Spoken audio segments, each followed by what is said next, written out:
శ్రోతలకు నా హృదయపూర్వక నమస్కారములు. మన శ్రోతలలో కొంతమంది ఒకే రకమైనటువంటి ప్రశ్నలను అడగటం జరిగింది.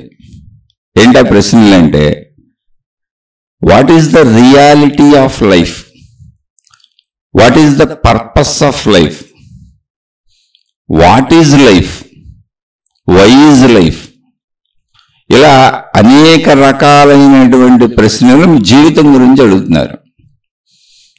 తెలుగులోనూ అడిగారు, ఇంగ్లీష్లోనూ అడుగుతున్నారు. వాటన్నింటి సారం ఇంతే. చాలా ప్రశ్నలు చాలా మంది చాలా రకాలుగా అడిగారు, కానీ వాటి సారం ఇంతే.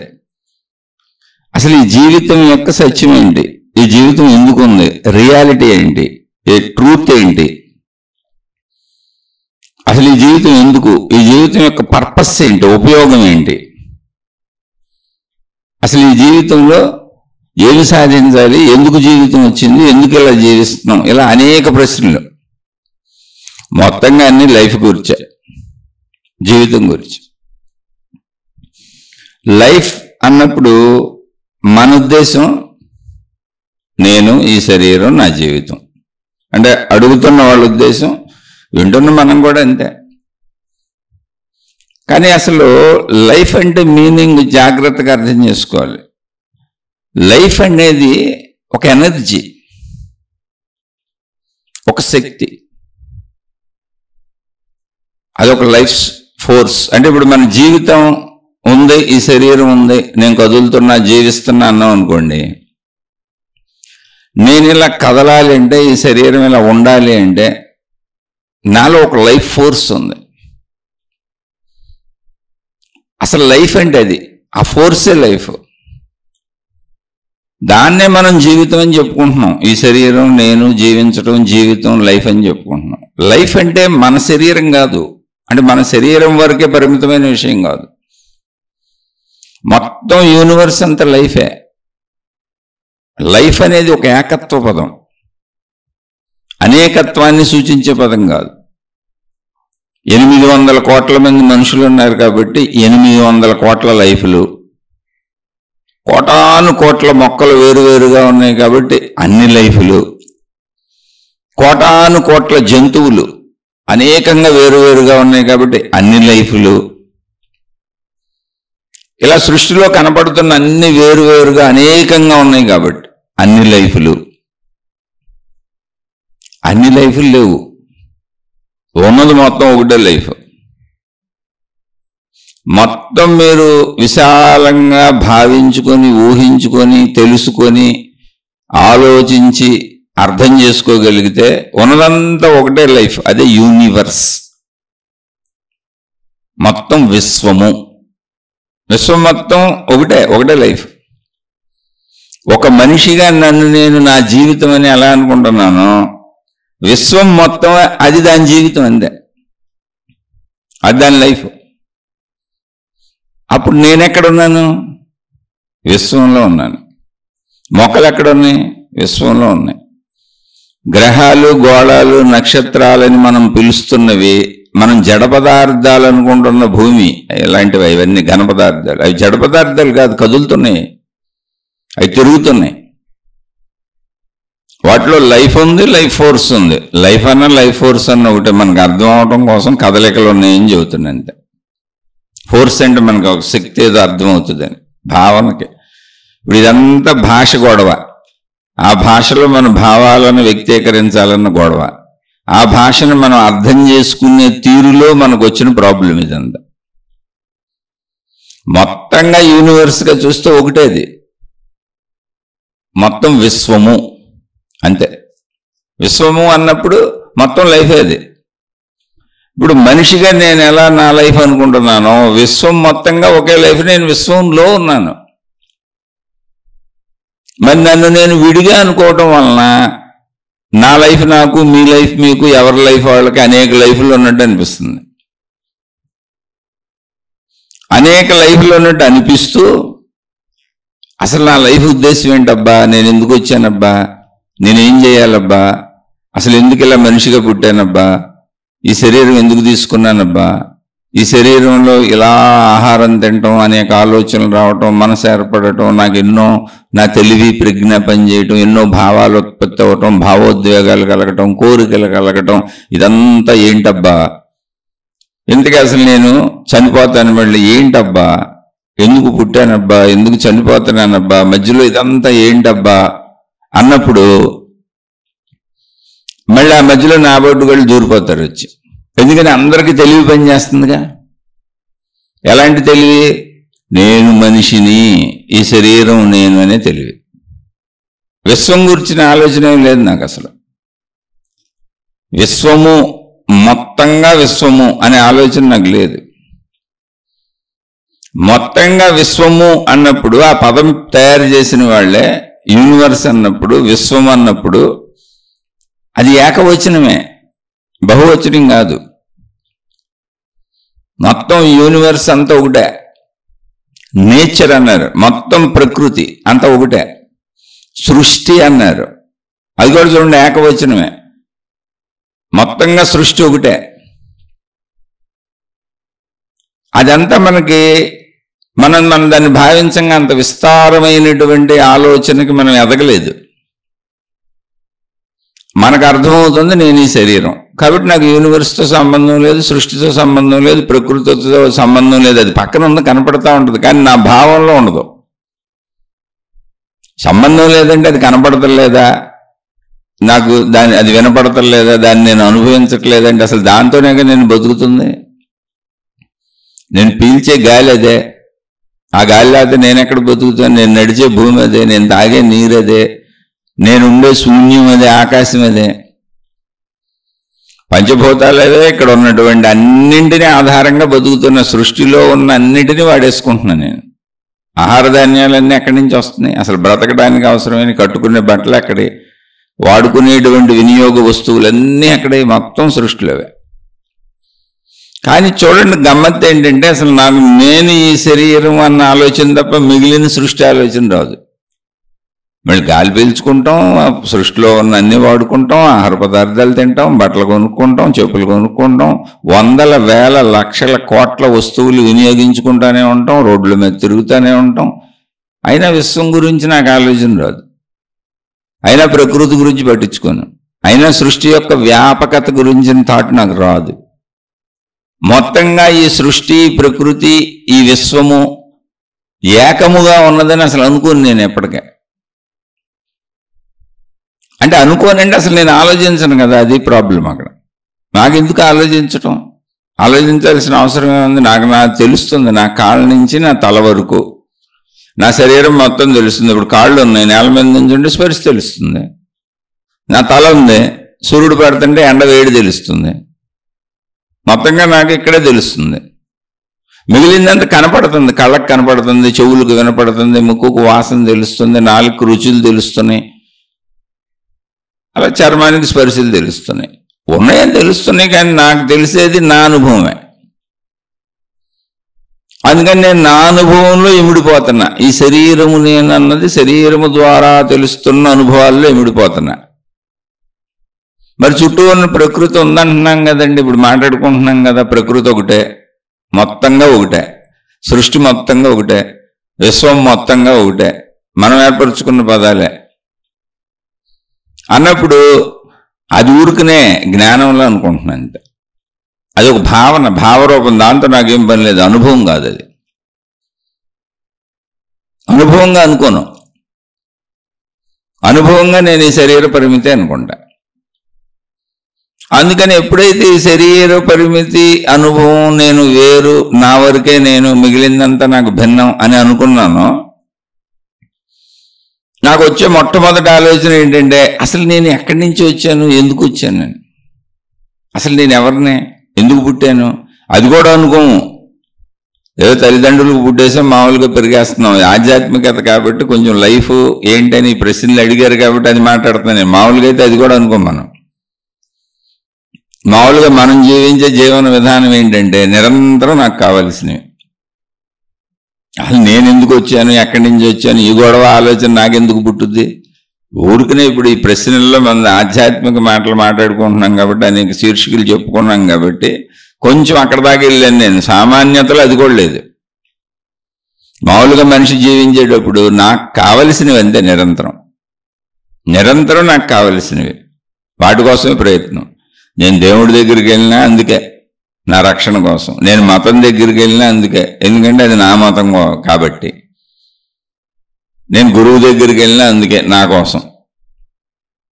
నేను ఎక్కడికి వెళ్ళినా అంతే, భౌతికంలో అంతే, ఆధ్యాత్మికం అన్నా అంతే, భక్తి అన్నా అంతే, మతం అన్నా అంతే, దేవుడు అన్నా అంతే, గురువు అన్నా అంతే, లేదా భౌతిక వృత్తి వ్యాపార ఉద్యోగాలు అన్నా అంతే, అసలు ఏ కదలికైనా అంతే, నా కోసం.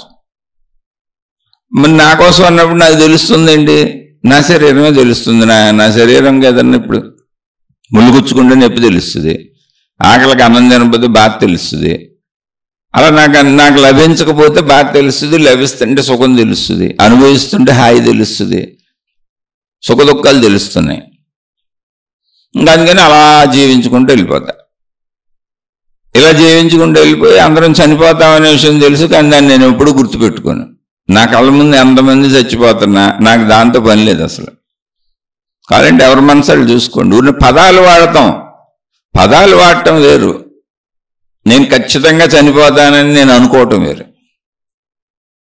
అలా అనుకున్నప్పుడు, అసలు ఖచ్చితంగా చనిపోతాను అనుకున్నప్పుడు ఇంత ఉబలాటం ఇవన్నీ ఉండవు. అదే ప్రాబ్లం మనిషికి. వాచా వేదాంతం అంటే అది వాక్కులలో వేదాంతాన్ని ప్రదర్శిస్తాం. వేదాంతం అంటే జ్ఞానం.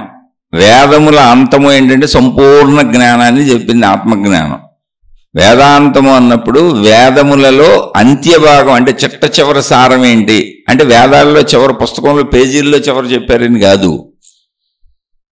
వేదములు అంటే తెలుసుకొనదగినవి, అన్ని తెలుసుకొనదగినవన్నీ. అంతే తప్ప ప్రత్యేకంగా ఏవో వేదాలని 4 పుస్తకాలు 5 పుస్తకాలు 10 పుస్తకాలు ఉన్నాయని కాదు, తెలుసుకొనదగినవన్నీ.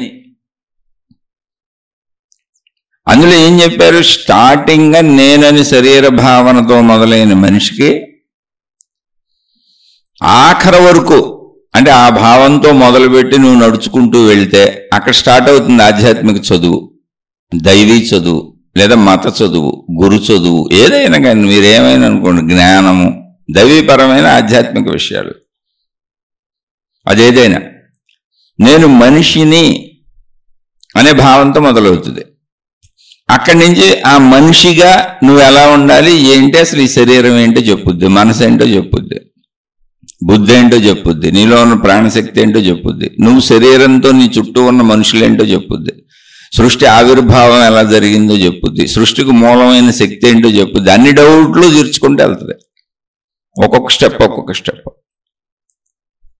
అది చాలా slow and steady wins the race. అంటే ఒక మనిషి శరీర ఎదుగుదల ఎలా ఉంటుందో, ఒక పుట్టిన పసిబిడ్డవాడు అసలు తెలియకుండా, ఒక పుట్టిన బిడ్డను తీసుకోండి, వాళ్ళు ఎప్పుడు ఎదుగుతున్నారు, ఎంత ఎదిగారు, ఇవాళ ఎంత ఎదిగారు, నిన్న ఎంత ఎదిగారు, రేపు ఎంత ఎదుగుతారు మనకు తెలుసా? ఎక్కడైనా మన శరీరమే తీసుకోండి, బిడ్డది ఎందుకు పోనీ. మన శరీరం ఎదుగుతుందని తెలుసు, లావ్ అవుతున్నాం, సన్నబడుతున్నాం, హైట్ అవుతున్నాం, అన్నీ తెలుసు చిన్నప్పటి నుంచి. కానీ ఎప్పుడు హైట్ అయిందో తెలియదు, ఎప్పుడు లావ్ అయిందో తెలియదు, ఎప్పుడు సన్నబడుతుందో తెలియదు, ఎదుగుదల ప్రాసెస్ తెలియదు. ఎదిగేసినాక తెలుసు, గుర్తిస్తున్నాం, నేను లావ్ అయ్యాను, నేను సన్నబడ్డాను, నేను బరువు పెరిగానని. వెయివింగ్ మిషన్ల మీద నుంచో నేను బరువు పెరిగాను, బరువు తగ్గాను అంటాం. అది మిషన్ చెబుతేనే తెలుస్తుంది, లేకపోతే మనకు తెలీదు. అంటే నా శరీర మార్పులే నాకు తెలీదు, దానంతటా జరిగిపోతుంది. ఒక బిడ్డను చూసినప్పుడు మనకు ఆ విషయం అర్థమవుతుంది. అది ఎలా జరుగుతుందో ఈ ఆధ్యాత్మిక చదువు, జ్ఞాన ఎదుగుదల కూడా అలాగే ఉంటుంది. నీకేమి తెలీదు. వేదాలు అక్కడ మొదలు పెడతాయి, ఫస్ట్ స్టెప్లో మొదలు పెడతాయి. నువ్వు మనిషివే అని మొదలు పెడతాయి. మనిషివే నువ్వైతే ఏం చెప్పాలో చెప్పినాయి. అది తప్పారైట కాదు. మళ్ళీ నేను జ్ఞానిని అని నువ్వు ఎక్కడికో పై స్థాయికి వెళ్ళిపోయి కింద ఇలా చెప్పారేంటంటే కుదరదు. నర్సరీలో అలాగే చెబుతాయి. వేదములు అన్నప్పుడు నేను ఫలానా గ్రంథాలు అంటే ఏ మతంలో ఏ గ్రంథాలు ఎక్కడ చెప్పినా అందులో ఆమోదయోగ్యంగా మనిషి ఆచరించడానికి వీలుగా ఉన్నది ఏదైనా తెలుసుకోదగిందే. అవి తెలుసుకొనదగినవి జ్ఞాన బోధలు. అంటే వేదాంతం అనే పదం యొక్క వివరణ మళ్ళీ చెబుతూ వస్తున్నా. మొత్తం వేదాంతమే, జీవితం అంతా వేదాంతమే ఆఖరిగా. అది ఏమవుతుంది, ఎందుకు వేదాంతము అన్నారు అన్నప్పుడు చెబుతున్నాం. వేదం మొదలేంటి? వేద అంటే తెలుసుకునుట, అంతే, తెలుసుకునే ప్రక్రియ. అది నీకు తెలియజేస్తుంది, నేను సామాన్య మానవుణ్ణి, ఈ శరీరం నేను స్త్రీని, నేను పురుషుణ్ణి, నేను ఫలానా వాళ్ళ అబ్బాయిని, నేను ఫలానా వాళ్ళ అమ్మాయిని, మొదలైంది అక్కడి నుంచి చెప్పుద్ది. బేసిక్ నుంచి చెప్పుద్ది. నర్సరీలో పిల్లోడిని బొమ్మలతో ఆడిచ్చినట్టు. ఇప్పుడు నువ్వు పెద్ద ప్రొఫెసర్ అయిపోయినాక, లేదా అక్కడి నుంచి దాటిపోయి 10th క్లాస్కి వెళ్ళినాక, లేదా 7th క్లాస్కి వెళ్ళినాక, ఇంటర్మీడియట్కి వెళ్ళినాక, లేదా బీటెక్లో ఎంటెక్లో చేసినాక, ఒక డాక్టర్ అయిపోయినాక, ఒక ప్రొఫెసర్ అయిపోయినాక, ఎందుకండి ఆ నర్సరీలో అలా పిల్లల్ని బొమ్మలతో ఆడిస్తారు అన్నావు. అది నీ పిచ్చితనం, నీకు అర్థం కాని ధనమే తప్ప విధానంలో తప్పు కాదు. కాబట్టి నువ్వు తెలుసుకోవాల్సింది ప్రాథమికంగా నువ్వున్న స్థాయి నుంచి నీకు చెప్పడం మొదలవుద్ది. అది నీకు అవసరం కనుక అది తప్ప రైటే కాదు, ఆ స్థితిలో ఉన్న అందరికీ అది అవసరం. అందుకని ఎప్పుడు సృష్టిలో అయి ఉంటాయి. ఎందుకని ఎప్పుడు మనుషులు ప్రథమ స్థాయిలో ఉండేవాళ్ళు ఉంటారు, ఎందుకని మానవ జాతి పుడతానే ఉందిగా. కాబట్టి ఎప్పుడు ఆ నర్సరీ స్కూల్ ఆధ్యాత్మికతలో కూడా నడుస్తూనే ఉంటుంది. అది స్టార్టింగ్ విధానం. అది అదే అనేక మతాలలో అనేక విధానాలుగా పద్ధతులుగా చెప్పబడుతుంది. అలా చెప్పబడుతూ ఒక్కొక్క క్లాస్ ఎదుగుతాడు చూడండి. నర్సరీ నుంచి ఎల్కేజీ, యూకేజీ అలా పెరుగుతాడు చూడండి. 1 సంవత్సరం, 2 సంవత్సరాలు, 3 సంవత్సరాలు, 4 సంవత్సరాలు శరీర పెరుగుదల ఎలా ఉందో, అలాగే విద్యలో నర్సరీ, ఎల్కేజీ, యూకేజీ అలా సంవత్సరం ముందుకెళ్ళడం ఎలా ఉందో, అంటే విద్య జ్ఞానం పెరుగుతున్న కొద్దికి ముందు క్లాసులోకి వెళ్తుంటాడు. వయసు పెరుగుతున్న కొద్దికి శరీర ఎదుగుదల కనబడుతూ ఉంటుంది. అలా ఒక్కొక్క మెట్టు ఆధ్యాత్మికతలో నీకు తెలియజేస్తూ తీసుకెళ్తారు. ఆ తెలియజేసి నీకు అర్థమైతే దాన్ని జ్ఞానం అంటారు.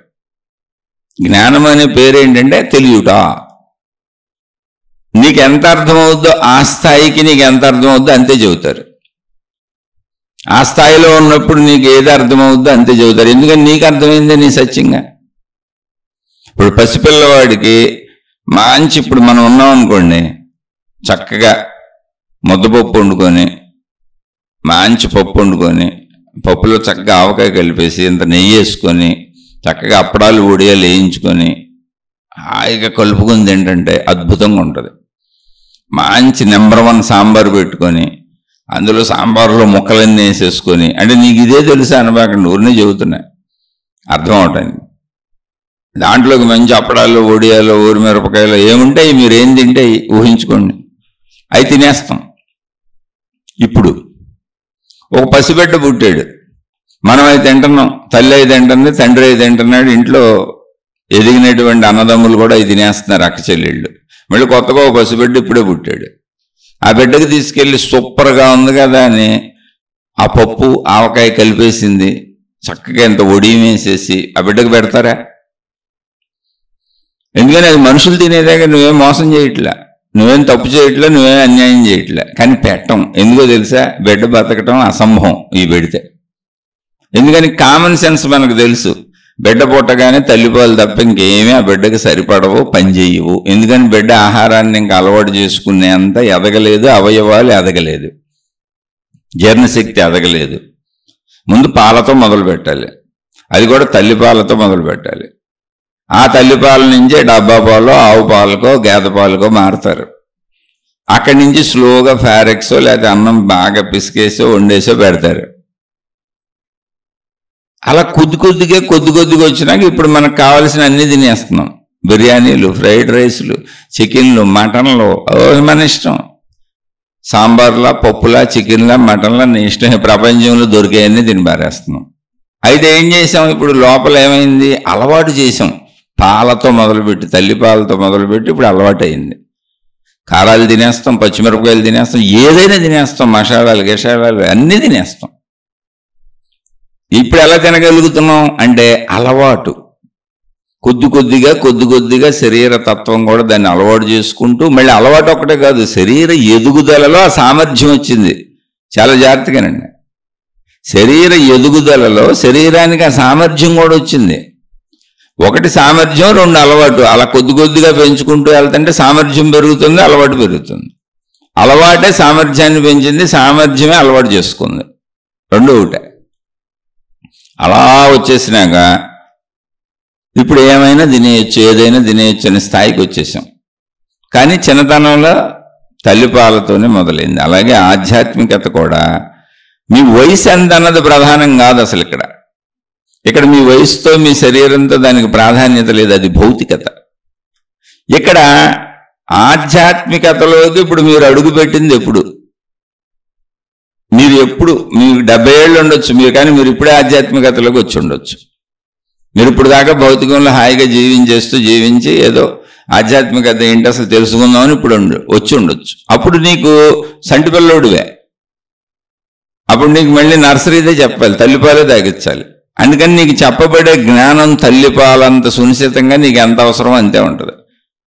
ఇప్పుడు తల్లిపాలు తాగించినాక కూడా బిడ్డను సరిగ్గా ఎత్తుకోకపోతే బిడ్డలు వాంతులు చేసేసుకుంటారు. కరెక్ట్గా ఎత్తుకోవాలి. ఆ బిడ్డని తల్లిపాలు తాగించినాక తల్లి బిడ్డని భుజాన వేసుకొని వీపు మీద అలా నిమురుతుంటే తేన్పు వస్తుంది వాళ్ళకి. ఆ తేన్పు రావాలి. ఎలా పెడితే అలా ఎత్తేసుకుంటే ఆ తాగిన పాలన్నీ కక్కేస్తారు వాళ్ళు, వాంతులు అయిపోతాయి. చాలా శుభ్రతతో శుచితో పెట్టాలి అన్ని వాళ్ళకి, లేకపోతే వాంతులు విరోచనాలు అయిపోతాయి. వాళ్ళ చుట్టూ క్లీన్లీనెస్ పాటించాలి. ఎందుకని వాళ్ళ శరీరంలో ఇంకా ఇమ్యూనిటీ పెరగలేదు, అంటే బలం పెరగలేదు, తట్టుకునే శక్తి పెరగలేదు. అలాగే నువ్వు ఆధ్యాత్మికతలోకి 90 ఏళ్ళకి వచ్చావా, 80 ఏళ్ళకి వచ్చావా, 70 ఏళ్ళకి వచ్చావా, 60 ఏళ్ళకి వచ్చావా, 10 ఏళ్ళకే వచ్చావా, 5 ఏళ్ళకే వచ్చావా, ఏదైనా కానీ నువ్వు ఎప్పుడు వచ్చినా ఆధ్యాత్మికతలో నీ జ్ఞాన ఇమ్యూనిటీ అంతే. నువ్వు ఇప్పుడు స్టార్ట్ అవుతావు. మళ్ళీ జ్ఞానం అంటే గొప్ప విషయం ఏం కాదు, తెలియుట. ఆ తెలియుట అనేది మొట్టమొదటి నీకు ఏమి అంటే భౌతికం తెలుసు, ఆధ్యాత్మికం అసలు తెలీదు, జ్ఞానం అసలు తెలీదు. దైవీపరమైనటువంటి, సృష్టిపరమైనటువంటి, విశ్వపరమైనటువంటి, ప్రకృతిపరమైనటువంటి జ్ఞానం అసలు తెలియదు. కాబట్టి ఇప్పుడు నువ్వు పసిపెట్టవే. ఇప్పుడు నీకు తల్లి పాలు తాగించి జాగ్రత్తగా ఎత్తుకొని అలా తేన్పు వచ్చే వరకు వెన్ను నిమిరి, తేన్పు వచ్చినా కూడా జాగ్రత్తగా కాసేపు ఎత్తుకొని నువ్వు మళ్ళీ తిరిగి వాంతులు చేసుకోకుండా నేను జాగ్రత్తగా చూసి అది అరిగేలా చేసి అప్పుడు నేను పడుకోబెట్టాలి, లేదా వాంతులు అయిపోతాయి. అందుకని జ్ఞానం నీకు చెప్పేటప్పుడు ఆ స్థాయిలో చెప్పబడుతుంది స్టార్టింగ్లో. అప్పుడు నీ వయసు 90 ఏళ్ళు అయి ఉండొచ్చు. మేబీ నువ్వు అప్పుడే వస్తే ఏం చేయాలి మరి? నీకు 99 కూడా ఉండొచ్చు, కానీ నువ్వు అప్పుడే వచ్చావు ఆధ్యాత్మికతలోకి. అందుకే చాలామంది వాదోపవాదాలు చేస్తూ ఉంటారు. వచ్చిన ప్రాబ్లం ఇది. అసలు ఎవరితోనూ వాదం చేయవాకండి. జ్ఞాన విషయాలలో, మత విషయాలలో, దైవీ విషయాలలో, గురువుల విషయాలలో, మాతాజీల విషయాలలో, ఆధ్యాత్మిక విషయాలలో, భక్తి విషయాలలో వాదోపవాదములు వద్దు. ఇది తప్పు, ఇది రైట్ అనేది లేదు. అర్థం చేసుకోవటమే. నీకు తప్పు అనిపిస్తే తెల్లబాక, అది నీ వరకు తప్పు. ఎందుకని నీ బుద్ధి ఎక్కడుందో, నీ జ్ఞానం ఎక్కడుందో, నీ వయసు ఎంతో, జ్ఞాన వయసు ఎంతో, దాన్ని బట్టి నీకు తప్పు రైట్ అనిపిస్తూ ఉంటుంది, నిజమాబద్ధం అనిపిస్తూ ఉంటుంది. అలా తల్లిపాలు తాగిచ్చినట్టుగా 99 ఏళ్ళ 99 ఏళ్ల స్త్రీవైనా పురుషుడువైనా, లేదా 9 సంవత్సరాల స్త్రీవైనా పురుషుడువైనా, బాలుడువైనా బాలకవైనా విధానం ఇంతే. మొట్టమొదట తల్లిపాలు ఎలా తాగిచ్చి ఎంత జాగ్రత్త వహిస్తారో నీకు అలాగే అంత జ్ఞానమే చెప్పాలి.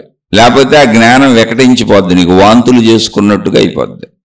అదే అజ్ఞానం అయిపోద్ది.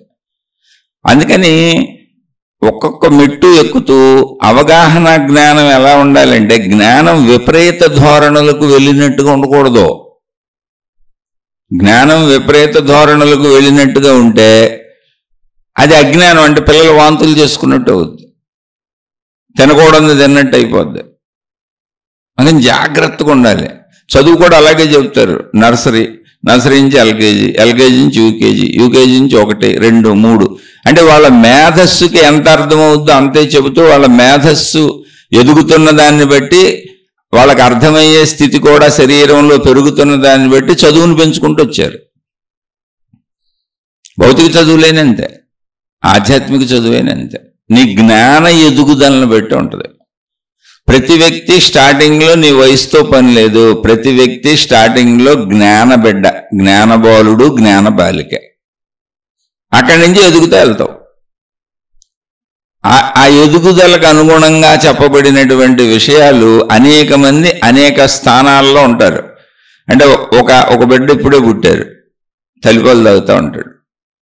ఒక బిడ్డ పుట్టి నెల అయింది, కొంచెం మార్పు ఉంటుంది ఆహార విహారాల్లో. 2 నెలలు అయింది, ఇంకొంచెం మార్పు ఉంటుంది. 3 నెలలు అయింది, ఇంకొంచెం మార్పు ఉంది. సంవత్సరానికి ఇంకొంచెం మార్పు ఉంది. 2 సంవత్సరాలకి ఇంకొంచెం మార్పు ఉంది. అలా ఇప్పుడే పుట్టిన బిడ్డ దగ్గర నుంచి ఇప్పుడే చనిపోబోతున్న 100 సంవత్సరాల వృద్ధుడు వరకు అనేక మార్పులు ఉంటాయి. అంతమంది భూమి మీద ఉంటారు. ఎప్పుడు పుడతానే ఉంటారు, ఎప్పుడు ఎదుగుతానే ఉంటారు, ఎప్పుడు చనిపోయే స్థితి దాకా వెళ్తానే ఉంటారు. ఈ మధ్యలో ఎప్పుడు భూమి మీద మానవులు ఉంటారు. ఇది తెలుసుకోవటం కూడా ఇలాగే ఉంటుంది. అప్పుడే పుట్టిన దగ్గర నుంచి మరు నిమిషంలో చనిపోబోయే వ్యక్తి వరకు వాళ్ళ అనుభవాలు, వాళ్ళ జ్ఞానాలు, వాళ్ళు తెలుసుకున్నవి కూడా అలాగే ఉంటాయి. కాబట్టి ఏమవుతుంది, ఇక్కడ ఒకళ్ళకొకళ్ళు తమకంటే పై విషయాలు విని తప్పు అనుకొని, తమకంటే కింద విషయాలు విని తప్పుకొని అంటే విషయాలలో జ్ఞానంలో ఎక్కువ తక్కువ ఉందని కాదు, నువ్వు తెలుసుకున్న దాంట్లో ఎక్కువ తక్కువలు ఉన్నాయి. ఘర్షణలకు ఒక దిగుతూ ఉంటారు. వాళ్ళ తప్పు వీళ్ళ తప్పు అంటూ ఉంటారు. అసలు ఎవరిది తప్పు అన్నా నువ్వు తప్పే. నేను విషయాలు చెప్పేటప్పుడు పోలికల కోసం మోసపూరితమైనటువంటి గురువులు, మోసపూరితమైనటువంటి మాతాజీలు, మోసపూరితమైనటువంటి అనేక రకాల సంస్థలు, అనేక మంది మోసపూరితమైన వాళ్ళు కూడా ఇందులో దూరిపోయారు, జాగ్రత్త అని చెబుతాను తప్ప ఫలానా వాళ్ళని మీకు అసలు ఎప్పుడూ చెప్పను నేను. ఎందుకని, అసలు మోసపూరితము అన్నది మనిషిలో ఉంది. ఇప్పుడు మోసము, అన్యాయము, కపటత్వము, దుర్మార్గత్వము, చెడు ఎవరిలో ఉంటుంది? మనిషిలోనే ఉంటుంది. మంచి, ప్రేమ, దయ, జాలి, కరుణ, సహాయం చేసే గుణము, ఆదరించే గుణము, త్యాగ భావన ఎవరిలో ఉంటుంది? మనిషిలోనే ఉంటుంది. అలా మనుషుల్లో మంచి మనుషులు, మనుషుల్లో చెడ్డ మనుషులు, మనుషులేగా. మరి ఇప్పుడు ఆధ్యాత్మికతలో దైవీ మార్గాలలో ప్రయాణించేది ఎవరు? వాళ్ళు మనుషులేగా. ఆ మనుషుల్లో కూడా మంచి మనుషులు, చెడ్డ మనుషులు ఉన్నారు, జాగ్రత్త. అంతవరకే చెప్పేది తప్ప ఇది తప్పు ఇది రైట్ లేదు. అసలు ముందు అది తీసేసేయండి, ఆ భావాలే తీసేయండి. ఎవరు ఏ స్థితిలో ఉన్నారు అనే దాన్ని అర్థం చేసుకోండి. పసిబిడ్డగా మొదలై మరు నిమిషంలో చనిపోబోతున్న 100 సంవత్సరాల వృద్ధుడు, వృద్ధురాలు వరకు. ఎందుకని సహజంగా మనిషి ఆయుష్ 100 అనుకుంటున్నాం కాబట్టి అది ఎక్కడైతే అక్కడ. ఇన్ని స్థితులలో అర్థం చేసుకునే వాళ్ళు ఉంటారు. కాబట్టి నువ్వు మాట్లాడే ప్రతిదీ నీకు అర్థమైంది అంతే. నేను మాట్లాడే ప్రతిదీ నాకు అర్థమైంది. నాకు అర్థమైంది నా సత్యం, నీకు అర్థమైంది నీ సత్యం. నా అవగాహనకు అందింది నా జ్ఞానం, నీ అవగాహనకు అందింది నీ జ్ఞానం. నువ్వెక్కడున్నావో, పసిబిడ్డగా ఉన్నావో లేదా వృద్ధ మహారాజులా ఉన్నావో, నీకెంత అర్థమైందో ఎవరికి తెలుసు. ఈ మధ్యలో స్థితులు వేల లక్షల కోట్ల స్థితులలో కోటాను కోట్ల మంది ఉంటారు. కాబట్టి ఆధ్యాత్మికతలో ప్రయాణించాలి అనుకునేటువంటి వాళ్ళు ఎవరైనా, అది భక్తి మార్గాలు కావచ్చు, దైవీ మార్గాలు కావచ్చు, మత మార్గాలు కావచ్చు, గురు మార్గాలు కావచ్చు, ఏ పద్ధతులైనా మీరు తెలుసుకోవలసిన, నేను తెలుసుకోవలసిన, అందరూ తెలుసుకోవలసిన విషయం ఏంటంటే, మనమున్న స్థితిలో మనకై నచ్చుతున్నాయి. అది మన స్థితి, మన స్థితి, అది మన జ్ఞాన స్థితి. అది అంటే మనం 1వ తరగతి, 2వ తరగతి, 3వ తరగతి ఏమో మనం ఉన్న తరగతిలో. ఎందుకని ఆధ్యాత్మికతకే భౌతిక చదువుల్లాగా క్లాసులు లేవు. ఎవరన్నా పెట్టినా నమ్మకండి. అది కేవలం జ్ఞానం అర్థం అవటం. మనం ఉన్న స్థితిలో మనకు రైట్ అనిపిస్తున్నాయి, ఇంకొకళ్ళకి వాళ్ళు ఉన్న స్థితిలో వాళ్ళకి రైట్ అనిపిస్తున్నాయి. ఆ స్థితికి వెళ్తే ఎలా ఉంటుందో తెలీదు. కాబట్టి ముందు తెలుసుకోవాల్సిన విషయం ఏంటంటే, ఆధ్యాత్మిక మార్గాలలో, దైవీ మార్గాలలో, మత మార్గాలలో, ఏ విధానాలైనా ఇటు దైవీపరమైనటువంటి విషయాలలో విమర్శ ఉండకూడదు. అంటే ఎదుటి వాళ్ళని దూషించకూడదు. అయితే మరి తప్పులు ఉన్నాయని చెప్పొద్దా అంటే, చెప్పాక మనిషిలోనేగా చెడు ఉండేది, మనిషిలోనేగా మోసం ఉండేది, మనిషేగా ఆధ్యాత్మికతలో కూడా ప్రయాణించేది. కాబట్టి అక్కడ మోసపూరితమైన వాళ్ళు చేరతారు, చెడ్డోళ్ళు చేరతారు, జాగ్రత్తగా ఉండండి అని చెప్పాల్సిందే. కానీ ఫలానా వాళ్ళు చెడ్డవాళ్ళు, ఫలానా మతం చెడ్డది, ఫలానా గురువు చెడ్డోడు, ఫలానా అని చెప్పాల్సి ఏకల పేకాల్సిన అవసరం మనకు లేదు. ఎందుకంటే మనకేం తెలుసు? అసలు మనకు తెలియదుగా. అసలు మనకు తెలియనే తెలియదు. మనం ఉన్న స్థితిలోనే మనకు తెలుస్తుంది. వాళ్ళు అలా ఎందుకు నమ్ముతున్నారు, మనం ఎలా ఎందుకు నమ్ముతున్నాం అనే వ్యత్యాసం ఎప్పటికీ ప్రపంచంలో ఉంటుంది. ఎందుకని గమనించి చూడండి. అసలు సృష్టిలో 2 మనుషులు ఒకలా ఉన్నారా? ఎవరైనా పోలికలు ఉండరు. ఆ ఆ విషయం అందరికీ తెలుసు. ఇద్దరు గొంతులు ఒకలా ఉన్నాయా? ఉండవు, ఆ విషయం అందరికీ తెలుసు. పై పోలికలు, గొంతులు, స్వరాలే ఒకలా లేనప్పుడు, ఇప్పుడు మనం గవర్నమెంట్ కూడా మన వేలు ముద్రలు తీసుకుంటుంది, మన కంటిలో కంటి గుర్తులు ఇవన్నీ వేరుగా ఉంటాయంట. మన కనుగుడ్డుని స్కాన్ చేస్తారు, ఇవి కలవంట అసలు ఎవరికి. అన్నీ అలా వేరువేరుగా ఉన్నప్పుడు లోపల గుణాలు కూడా వేరువేరుగా, ఇద్దరు గుణాలు ఒకలా ఉండవు, ఇద్దరు అభిప్రాయాలు ఒకలా ఉండవు, ఇద్దరు ఆలోచనలు ఒకలా ఉండవు, ఇద్దరు భావాలు ఒకలా ఉండవు. అంటే ఏంటి? ఒక విభిన్నత అందులోనే ఉంది. అలాగే అన్ని వేరువేరుగా ఉన్నప్పుడు జ్ఞాన అవగాహన కూడా వేరువేరుగానే ఉంటుందిగా. ఏముంది అందులో పెద్ద విషయం? నా జ్ఞాన అవగాహన లాగానే నీది ఉండాలి అని అసలు మనం అనకూడదుగా. ఇంకొకరి సంగతి మనకెందుకు ఇక్కడ? ఇప్పుడు హోటల్కి వెళ్ళి కూర్చున్నాం, 100 మంది భోజనం చేస్తున్నారు, మనం కూడా వెళ్ళి కూర్చున్నాం, ఆ 100 మందితో పాటు మనకు కూడా వడ్డించారు. 100 మంది ఎంత తింటున్నారు, ఎలా తింటున్నారు, ఏమేమి తింటున్నారు, ఎప్పుడెప్పుడు ఏదేది కలుపుకు తింటున్నారు అని చూసి తింటామా మనం? వాళ్ళని చూస్తూ తింటామా? లేదుగా. మనకు వడ్డించిని మనకు కావలసిన విధంగా కలిపేసుకొని, మనకు కావలసినంత కలిపేసుకొని, మనకు కావలసినంత తినేస్తాం. ఏదైనా అంతేగా. పంచేంద్రియ సుఖాలన్నీ అంతేగా, మనకు కావలసినట్టే కనిపిస్తాం. జీవితం మొత్తం అంతేగా, మనకు కావలసినట్టేగా బతుకుతాం.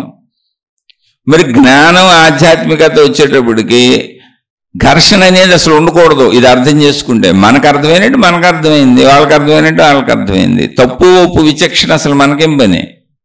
అంటే ఇది తప్పు, ఇది రైటు, లేదా నా మార్గమే కరెక్టు, ఇంకో మార్గం తప్పు, నా దేవుడే కరెక్టు, ఇంకో దేవుడు తప్పు, ఇలా మాట్లాడేవాళ్ళు, నా మార్గంలోకి అందరూ రెండని పిలిచేవాళ్ళు అందరూ కూడా ఇక్కడ జ్ఞానహీనులు. నేను ఎవరిని విమర్శించట్లా. అసలు ఆ పనే మనకు పని లేదు, నీ పని నువ్వు చేసుకోవడం. ఆహారంలో ఇప్పుడు నా ఆహారమే కరెక్టు, నేను తినే విధానమే కరెక్టు, నేను కూర్చున్నట్టు కూర్చోవటం కరెక్టు, నేను కలుపుకున్నట్టు కలుపుకోవటం కరెక్టు, ఇదిగో నేను పెట్టుకుంటున్నట్టు ఇంత ముద్ద సైజు తీసుకొని నోట్లో పెట్టుకోవటం కరెక్టు, ఇంతసేపు నమలటం కరెక్టు, ఇంతసేపు మింగటం కరెక్టు, ఇంతసేపు ఆహారం తినటం కరెక్టు, ఇంత ఆహారం తినటం కరెక్ట్ అని చెప్పగలం? అసలు ఏదైనా చెప్పగలం. ఆహారం వదిలేండి, ఏదైనా చెప్పగలం. అని నేను చేసినట్టు చేయటం కరెక్ట్ అని భౌతిక విషయాల్లో. ఆధ్యాత్మికమైనంతే, జ్ఞానమైనంతే. కాబట్టి ముందు నాదే కరెక్టు, నా విధానం కరెక్టు, నా పద్ధతి కరెక్టు, నా దాంట్లోకి మీరు అందరూ వచ్చేయండి, లేదా అందరిని ఇందులోకి లాగేద్దాం, ఇదే సత్యం అనేటువంటి భావాల ప్రయాణమే అజ్ఞాన ప్రయాణం, జ్ఞానహీనతది. అసలు ఇంకోళ్ళ వైపు చూడకండి. నీకు కావాల్సింది నువ్వు తింటావు, వాళ్ళకి కావాల్సింది వాళ్ళు తింటారు. సింపుల్. ఇది అర్థం చేసుకోండి చాలు. అది ప్రాథమిక దశలో మన జీవితం అలాగే ఉంది. ఇద్దరు పోలికలు ఒకలా ఉండవు, ఇద్దరు ఆలోచనలు ఒకలా ఉండవు, ఇద్దరు రూపురేఖలు ఒకలా ఉండవు, ఇద్దరు గుణాలు స్వభావము ఒకలా ఉండదు. ఇలా ఏ ఇద్దరివి ఒకలా ఉండనప్పుడు, అన్ని వేరువేరుగా ఉంటున్నప్పుడు ఇద్దరి జ్ఞానావగాహన ఒకలా ఎలా ఉంటుంది అసలు? ఆ చిన్న సింపుల్ పాయింట్ అర్థం చేసుకోండి చాలు. నీ వరకు నువ్వు ఆగిపోతావు. ఎవరు అందరినీ లాగేద్దాం, ప్రపంచాన్ని ఉద్ధరించేద్దాం, దేశాన్ని ఉద్ధరించేద్దాం, తిరిగేద్దాం రోడ్లు పట్టుకొని, ఎందుకు ఈ తపన? ఇది మొత్తం విశ్వశక్తి, సృష్టి శక్తి, ప్రకృతి శక్తి దేనిపైన చేసుకుంటా ఉంది ఇక్కడ. సరే, అది అంతిమంలో తెలుస్తుంది మనకి. లైఫ్ అంటే అదే. లైఫ్ అంటే నా పర్సనల్ లైఫ్ కాదు, నా వరకు ఉన్న జీవితం కాదు, దాన్నే తెలుసుకునే ప్రయత్నం చేస్తున్నప్పుడు. లైఫ్ అంటే మొత్తం విశ్వం. లైఫ్ అంటే ఒక ఇన్ఫినిట్ ఎనర్జీ. లైఫ్ అంటే జీవత్వము, సజీవత్వము. జీవితం కాదు, జీవం. లైఫ్ అంటే జీవితం కాదు, జీవం. లైఫ్ అనేది ఏకవచనం, బహువచనం కాదు, అది జీవం. అది దానికి రూపు, రంగు, రుచి, వాసన ఏం లేదు. దాన్ని కరెక్ట్గా అర్థం చేసుకోవాలి. అయితే మన స్థాయి నుంచి అర్థం చేసుకుంటే వెళ్తానంగా అలా ప్రయత్నిద్దాం. కాబట్టి ముందు మీరు ఒక సమూహంగా ఆలోచించటాన్ని, ఒక సమూహంలో కలిసిపోయి ఉన్న ఏకత్వ భావాన్ని మర్చిపోండి. మీరు మతంలో ఉంటే ఉండండి, నో ప్రాబ్లం. సమూహంలో ఉంటే ఉండండి, నో ప్రాబ్లం. మీరు గురువుతో ఉంటే ఉండండి, నో ప్రాబ్లం. ఇప్పుడు ఒక రైలు ఎక్కారు, రైల్లో ఒక్కొక్క బోగీలో 72 మంది కూర్చోవచ్చు. మామూలు జనరల్ బోగీలు ఓ 70-72 మంది కూర్చోవచ్చు, స్లీపర్ మామూలు. మొత్తం రైల్లో 1500 మంది ఉన్నారనుకోండి, సమూహమే ఉందిగా అందులో. కానీ నీకు ఎవరితో సంబంధం ఉందా?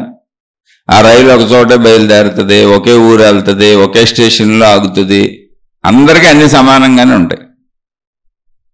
ఆ రైలు విధానంలో మార్పే ఉండదు, అందరికీ ఒకటే స్పీడు. ఎక్కడ బయలుదేరిందో, ఎక్కడ ఆగుద్దో, ఏ గమ్యం చేరుకుంటుందో అందరికీ ఒకటే. కానీ అంతమంది సమూహంతో కలిసిపోయి నువ్వు ఉన్నావా? ఈ సమూహం అంతా నేనేను రైల్లో భావించుకుంటున్నావు ఎవరితోన్నా? నువ్వు కాదు. నీ ప్రయాణం నువ్వు చూసుకుంటావు, నీ సీట్ నువ్వు చూసుకుంటావు, నీ టికెట్ నువ్వు కొనుక్కున్నావు, నువ్వు సింగిల్, నీ టికెట్ నువ్వు కొనుక్కున్నావు, నీ సీట్ ఎక్కడో అక్కడికి వెళ్ళి కూర్చున్నావు. మొత్తంగా నీకు చుట్టూ అందరూ కనపడుతున్నారు, కానీ నీకు ఏకత్వ భావన, నీ వరకే భావన ఉంది. అలాగే నువ్వు మతంలో ఉన్నా, నువ్వు మార్గంలో ఉన్నా, నువ్వు గురువుతో ఉన్నా, నువ్వు దేవుడితో ఉన్నా, అక్కడ కోటాను కోట్ల మంది ఉండొచ్చు. ఓ రైలు ప్రయాణం లాంటిది అంతే, వాళ్ళతో నీకేం సంబంధం లేదు. ఎందుకని జ్ఞానం ఇలాగే ఉంటుంది. జ్ఞానం ఇంతే, నీ స్వీయ అనుభవం, నీ స్వీయ అవగాహన నీ జ్ఞానం. పోనీ మతంలో ఉన్నారు, వాళ్ళందరూ భోజనం చేస్తే నీ కడుపు నిండదుగా. అంటే ఇది వితండవాదానికి చెవట్లా, వివేకంగా ఆలోచించడానికి చెబుతున్నా. వాళ్ళు బట్టలు కట్టుకుంటే నువ్వు కట్టుకున్నట్టు అవదుగా, వాళ్ళు అనుభవించేది నీవు అనుభవించినట్టు అవదుగా. పోనీ నీ గురువునే తీసుకో, నీ దేవుణ్ణి తీసుకో.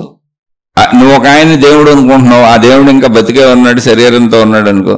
ఆ దేవుడు భోజనం చేస్తున్నాడుగా, నువ్వు భోజనం చేయకుండా ఉంటావా? ఆ దేవుడు నిద్రపోతున్నాడుగా, నువ్వు నిద్రపోకుండా ఉంటావా? ఆ దేవుడు మలమూత్ర విసర్జనలు చేస్తున్నాడుగా, నువ్వు చేయకుండా ఉండగలవా? కుదురుతుందా? ఒకవేళ నీకు నిజంగా దేవుడే నీతో ఉన్నా, నీ అన్ని నువ్వు విడిగా చేసుకోవాలి, ఆయన విడిగా చేసుకోవాలి. పోనీ నా భక్తుడు చేశాడు కదా నేను మానేస్తానని ఆయన అనుకోవడం కుదరదు. అలాగే నీకు గురువు మాతాజీనో, గురువు స్త్రీలో పురుషులో ఉన్నా, వాళ్ళవన్నీ వాళ్ళు చేసుకోవాలి, నీ అన్ని నువ్వు చేసుకోవాలి. అప్పుడు సమూహ భావాన్ని ఎందుకు కల్పించుకుంటున్నావు? అదొక మూఢత్వం కదా. అసలు సమూహ భావనే మూఢత్వం కదా. నువ్వు సమూహంగా లేవు కదా.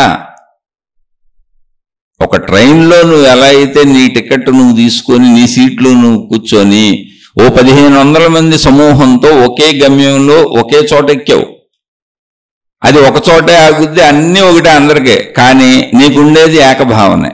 నేను నీ గొడవ నువ్వు చూసుకుంటావు. ఇప్పుడు మా ఊరు ఎప్పుడు వస్తుంది, ఎన్నింటికి వస్తుంది, ఏంటి అని ఆ కిటికీల్లోంచి నువ్వు చూసుకొని నీ తిప్పలు నువ్వు పడి నీ తిండికి ఏదన్నా కొనుక్కొని, నీకు అక్కడ దొరికిన వాటర్ బాటిల్ ఒకటి తెచ్చుకొని నీయో కొనుక్కొని నీకు కావాల్సింది నువ్వు తింటుంటావు. అలా 1500 మంది సమూహం ఎవరికి కావాల్సింది వాళ్ళు చేసుకుంటూ ఉంటారు. కానీ అందరికీ ట్రైన్ ఒకటే, అది బయలుదేరే ప్లేస్ ఒకటే, అది ఆగే ప్లేసులన్నీ ఒకటే, అందరికీ దాని సమయం ఒకటే, అందరికీ దాని గమ్యము ఒకటే, లోపల ఉన్న అందరికీ. అలాగే ఒక మతాల్లో కోట్ల మంది ఉండొచ్చు, ఒక దేవుడికి కోట్ల మంది ఉండొచ్చు, ఒక గురువుని కోట్ల మంది అనుసరిస్తూ ఉండొచ్చు, కానీ అందరికీ ఒకటి కాదు. ట్రైన్లో ఏకత్వం నీది, నీకు ఎలా ఉందో, నీ సీట్ నీకు ఎలా ఉందో, అక్కడ కూడా నీ జ్ఞాన అవగాహన నీది మాత్రమే. సమూహ భావన ఎలా వస్తుంది నీకు? ఇది అర్థమైతే అసలు ఏ సమూహాలు గొడవలే చెయ్యు. ఎందుకంటే సమూహం అవో, అంత విడివిడే ఏకత్వమే. నా ట్రైన్ జర్నీ లాగా నేను ఆ మతంలో ఉండొద్దు. అసలు మతం అనేది ఎంత దారుణమైన విషయం అంటే, మతం నా ఎంపిక కాదు, నేను పుట్టిన దాన్ని బట్టి నా మతం అయిపోయింది. ఈ గొడవ చూడండి మళ్ళీ. అందుకే వివేకంతో ఆలోచించండి, విచక్షణతో ఆలోచించండి. మిమ్మల్ని మీరు ఈజీగా తరింపు చేసేసుకోగలరు. అందులో పెద్ద విశేషత ఏం లేదు. అసలు లైఫ్ పర్పస్ ఏంటంటే విచక్షణతో ఆలోచించడమే లైఫ్ పర్పస్. అంతే. జీవిత గమ్యం ఏంటి, జీవిత లక్ష్యం ఏంటి, అసలు జీవితం ఎందుకు, జీవితం యొక్క రియాలిటీ ఏంటి, జీవితం యొక్క ట్రూత్ ఏంటి, ఇన్ని పదాలు ఇవన్నీ మాట్లాడుకుంటున్నామే. ఏమీ లేదు, హ్యాపీగా బతికి సంతోషంగా దుఃఖపడకుండా ఉండంతే. ఏ గొడవలు పెట్టుకోకుండా గడుపు. ఎందుకంటే అంతే నీ చేతిలో ఉంది, అంతకంటే నీ చేతిలో లేదు. సరే మాట్లాడుకుందాం. ఇప్పుడు ఆ సమూహ భావన ఎప్పుడైతే వదిలేసావో, ఎందుకని నువ్వు సమూహం కాదు. ఇప్పుడు రైల్లో కాసేపు వాళ్ళతో మాట్లాడవచ్చు కూడా, నువ్వు పక్క వాళ్ళతో మాట్లాడవచ్చు, వాళ్ళతో కబుర్లు చెప్పచ్చు, వాళ్ళతో బాగా ఫ్రెండ్లీగా ఉండొచ్చు. ఎప్పటి వరకు ఉంటావు? నీ స్టేషన్ వచ్చే వరకు. వాళ్ళు ఎప్పటి వరకు నీతో ఉంటారు? వాళ్ళ స్టేషన్ వచ్చే వరకు. ఎవరు గమ్యం రాగానే వాళ్ళు దిగి మళ్ళీ విడిగా వెళ్ళిపోతారు అందరూ. మతమైన అంతే. ఊరిని సమూహంలో కలిసి మాట్లాడుకుంటున్నట్టు కనపడవచ్చు, కానీ ఎవరి జ్ఞానానుభవం వాళ్ళదే, ఎవరేం పొందారో వాళ్ళది. అంత విడివిడే. ఇప్పుడు ఒక ఆయన మోక్షం పొందాడు. ఇప్పుడు సమూహం కదా, ఒక సమూహానికి సంబంధించి ఆ సమూహాన్ని నడిపేటువంటి గురువు మోక్షం పొందాడు. సమూహం మొత్తానికి మోక్షం వస్తుందా? రాదుగా. మరి ఆయన పొందాడు మోక్షం. ఆ గురువుని అనుసరించి ఇంకో ఆయన మోక్షం పొందాడు. ఆ సమూహంలో ఆ 1,000,000 మందిలో ఇంకో ఆయనకు మోక్షం వచ్చింది. మిగిలిన వాళ్ళకి వస్తుందా? శిష్యుల్లో ఒకడికి వచ్చింది, పోనీ వాళ్ళు మిగిలిన వాళ్ళకి వస్తుందా? రాదు. పోనీ ఇవన్నీ ఎందుకు? గురువు భోజనం చేశాడు, మీ దేవుడు భోజనం చేశాడు, ఆ సమూహం మొత్తానికి కడుపు నిండుద్దా? ఆకలి లేకుండా ఉంటుందా? ఉండదు.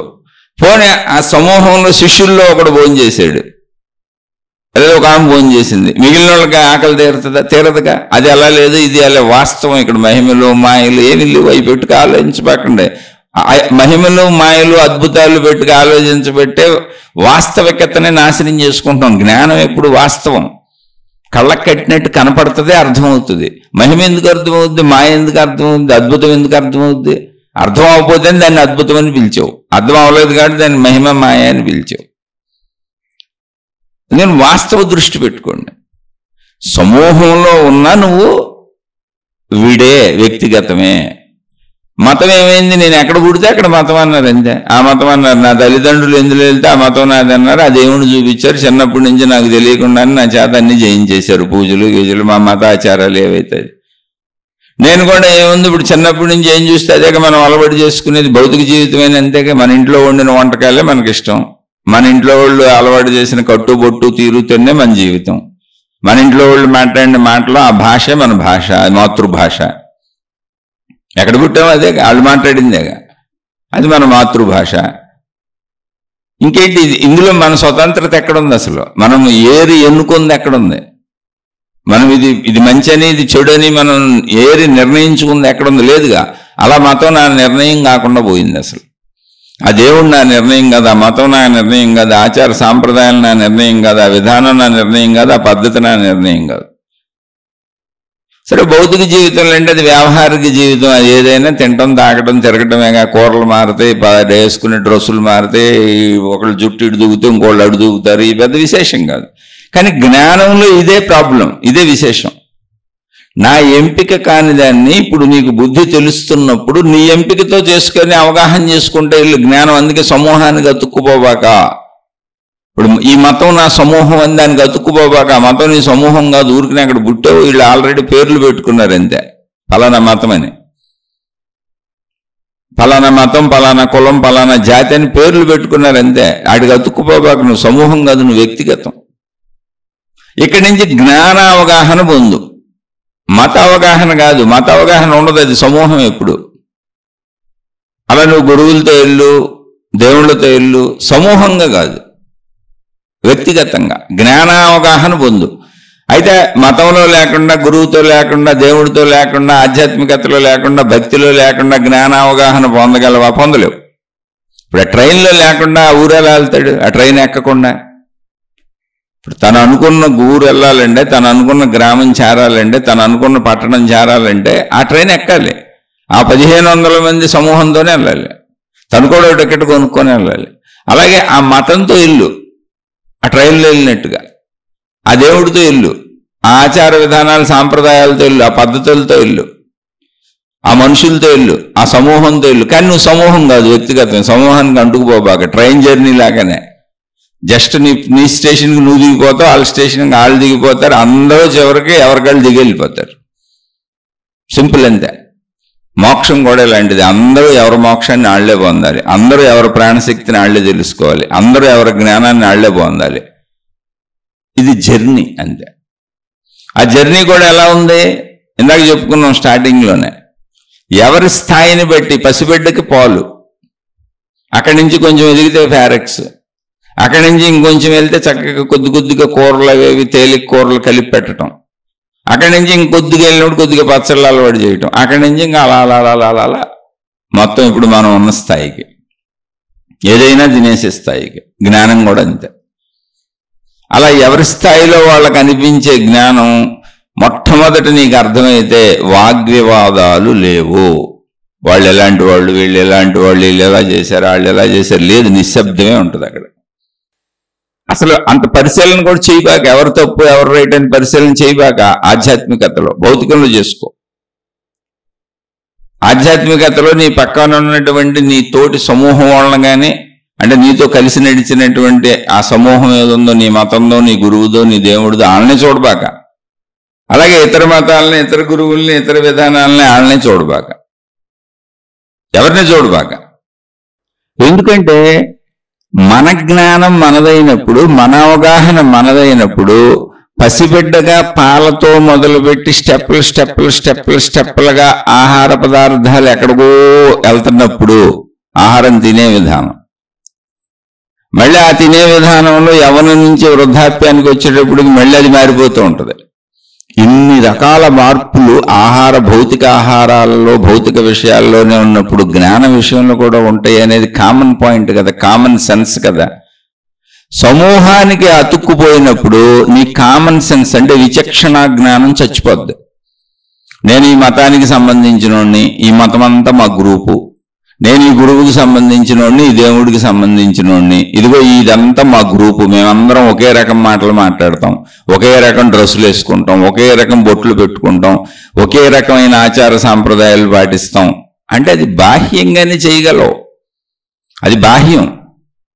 ఇప్పుడు ఆ ట్రైన్ ఎక్కాలంటే అందరూ టికెట్లు కొనుక్కోవాల్సిందే, దాని విధానాలు, దాని పద్ధతులు అలాగే ఉంటాయి, అందరూ అవి పాటించాల్సిందే. కానీ ఆ ట్రైన్లో ఉన్న 1500 మందితో సమూహంలో నువ్వు ఉన్నా కూడా, వాళ్ళలాగానే నువ్వు అన్నీ చేసినా కూడా, అందరూ నీలాగానే చేసినా కూడా నువ్వు వ్యక్తిగతమే. నువ్వు ట్రైన్ ఎక్కింది నీ స్టేషన్లో దిగిపోవటానికి. ఇది అర్థమైనప్పుడు నువ్వు అసలు ఎవరిని విమర్శించే ప్రక్రియ పెట్టుకో. సమూహంలో ఉన్నా కూడా సమూహాన్ని అంటుకోవు, కానీ సమూహంతో కలిసి నడుస్తావు. ఎందుకంటే ట్రైన్లో అందరితో కలిసి ప్రయాణిస్తున్నాం, మన ప్రయాణం మనది, మన స్టేషన్ వస్తే మనం దిగిపోతాం. ఆ స్టేషన్లో దిగేవాళ్ళు కూడా చాలా మంది ఉండొచ్చు, దిగని వాళ్ళు ఉండొచ్చు, అయినా కూడా మనతో సంబంధం లేదు. ఒకవేళ స్టేషన్లో మనతో దిగినా ఎవరింటికి వాళ్ళు పోతారు. అలాగే ఒక సమూహంతో సాగుతున్నప్పుడు అది మతమైనా, అది గురువైనా, అది విధానమైనా, అది పద్ధతి అయినా, అది సాధనైనా నీది నీకే. ఇది చాలా సామాన్యమైన వాస్తవ జ్ఞానం. దీనికి పెద్ద బోధకులు అక్కర్లేదు, మీరు పెద్దగా బుర్రలు పగలగొట్టేసుకోవక్కర్లేదు, సామాన్య జ్ఞానం ఇది. నువ్వు ఆ సామాన్య జ్ఞానంలోకి ఉండగలిగితే నువ్వు సమూహంలో ఉండు, అన్నిటిలో ఉండు, అన్ని చేసుకో. కానీ ఈ సామాన్య జ్ఞానంలో నేను తెలుసుకునేదే నాది, నేను పొందేదే నాది, నాకు అర్థమయ్యేదే నాది, నాలో వచ్చిన గుణమార్పే నాది, ఇలా సామాన్యతలో ఉండగలిగితే అసలు నీ దృష్టిలో ఎవరినో చూసి పోల్చుకోవాలనిపించదు, ఇంకో మతాన్ని చూడాలనిపించదు, ఇంకో దేవుణ్ణి చూడాలనిపించదు, ఇంకో గురువుని చూడాలనిపించదు. ఒకవేళ చూసినా అందులో ఏమన్నా మంచిని తీసుకోవటానికి, అంటే నీలో గుణమార్పుకి, నీలో జ్ఞాన ఎదుగుదలకి ప్రయత్నిస్తావు తప్ప విమర్శనే దృష్టి అసలు రాదు, నీకు రాకూడదు. నాది రైటు వాళ్ళ తప్పు అని అనిపించకూడదు. మీరే ఆలోచించుకోండి. అలా అనిపిస్తుంది అంటే అసలు మీరు సరైన జ్ఞాన దిశలో లేరు. ఆధ్యాత్మికతలో చెబుతున్నా, దైవ మార్గంలో చెబుతున్నా, అది ఏ మతమైనా కావచ్చు, మీరు ఏ గురువు అయినా కావచ్చు. నాదే రైటు, మిగిలిన వాళ్ళది తప్పు అని నీకు అనిపిస్తుంది అంటే నువ్వు సరైన జ్ఞాన మార్గంలో, ఆధ్యాత్మికతలో, భక్తి మార్గంలో ఏదైనా సరైన దిశలో లేవు. పోలే వాళ్ళది తప్పు అనిపించట్లేదండి, నాది మాత్రం 100% రైట్ అనిపిస్తుంది అన్నావు అనుకో, అప్పుడు కూడా నువ్వు సరైన మార్గంలో లేవు. ఎందుకో తెలుసా, నీది నీకు ఎంత రైటో అందరిది అందరికీ అంతే రైటు అని నీకు అనిపించాలి. అప్పుడు అక్కడ మళ్ళీ వాస్తవ జ్ఞానం, సమానత్వమే ఉంది, ఎక్కడ నీది ఎక్కువ అనే భావన ఉండదు. ఎవరిది వాళ్ళకి కరెక్ట్, ఎవరి ప్రయాణం వాళ్ళకి అవసరం. నేనుగో నా ప్రయాణానికి నేను ఇటు ఎక్కడ కొనుక్కున్నా ఈ రైలు ఎక్కా, నేను ఏసీలో ఎక్కానా, ఫస్ట్ క్లాస్లో ఎక్కానా, సెకండ్ క్లాస్లో ఎక్కానా, జనరల్లో ఎక్కానా, స్లీపర్లో ఎక్కానా, లేకపోతే డ్రైవర్ నా ఫ్రెండే కాబట్టి వెళ్ళి ఇంజిన్లో కూర్చున్నానా, నువ్వు ఏదైనా చెయ్యి, ప్రయాణం అదే. ఇది నువ్వు బుర్రపాడు చేసుకునే విధానం, ప్రయాణం అదే, ట్రైన్ అదే. అలాగే ఒక వాస్తవికత ఏంటంటే నువ్వు ఎలా అయినా సాగు, అందరూ నాలాగానే సాగుతున్నారు ఆధ్యాత్మికతలో, అందరూ నాలాగానే వెళ్తున్నారు భక్తి మార్గాలలో, ఎక్కడా ఎవరు నాకంటే విభేదంగా లేరు, నేను ఎవరికంటే ఎక్కువ కాదు, ఒక సమత.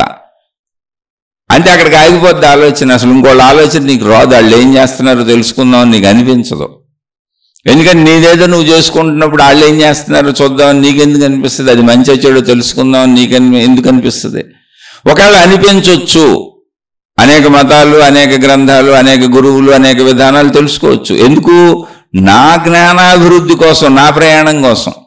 ఇప్పుడు ఎన్ని ట్రైన్లు వెళ్తాయి, ఎన్ని బస్సులు వెళ్తాయి, ఆ ఊరు ఎన్ని వెళ్తాయి, అవి ఎప్పుడెప్పుడు వెళ్తాయి, ఎన్నింటికి ఉన్నాయి, ఏది ఎంత స్పీడ్గా వెళ్తుంది ఇవన్నీ తెలుసుకోవచ్చు. మనం వివరాలు, ప్రయాణ వివరాలు అనేకం తెలుసుకోవచ్చు, అనేక మంది దగ్గర తెలుసుకోవచ్చు. ఎందుకు? నా ప్రయాణం కోసం.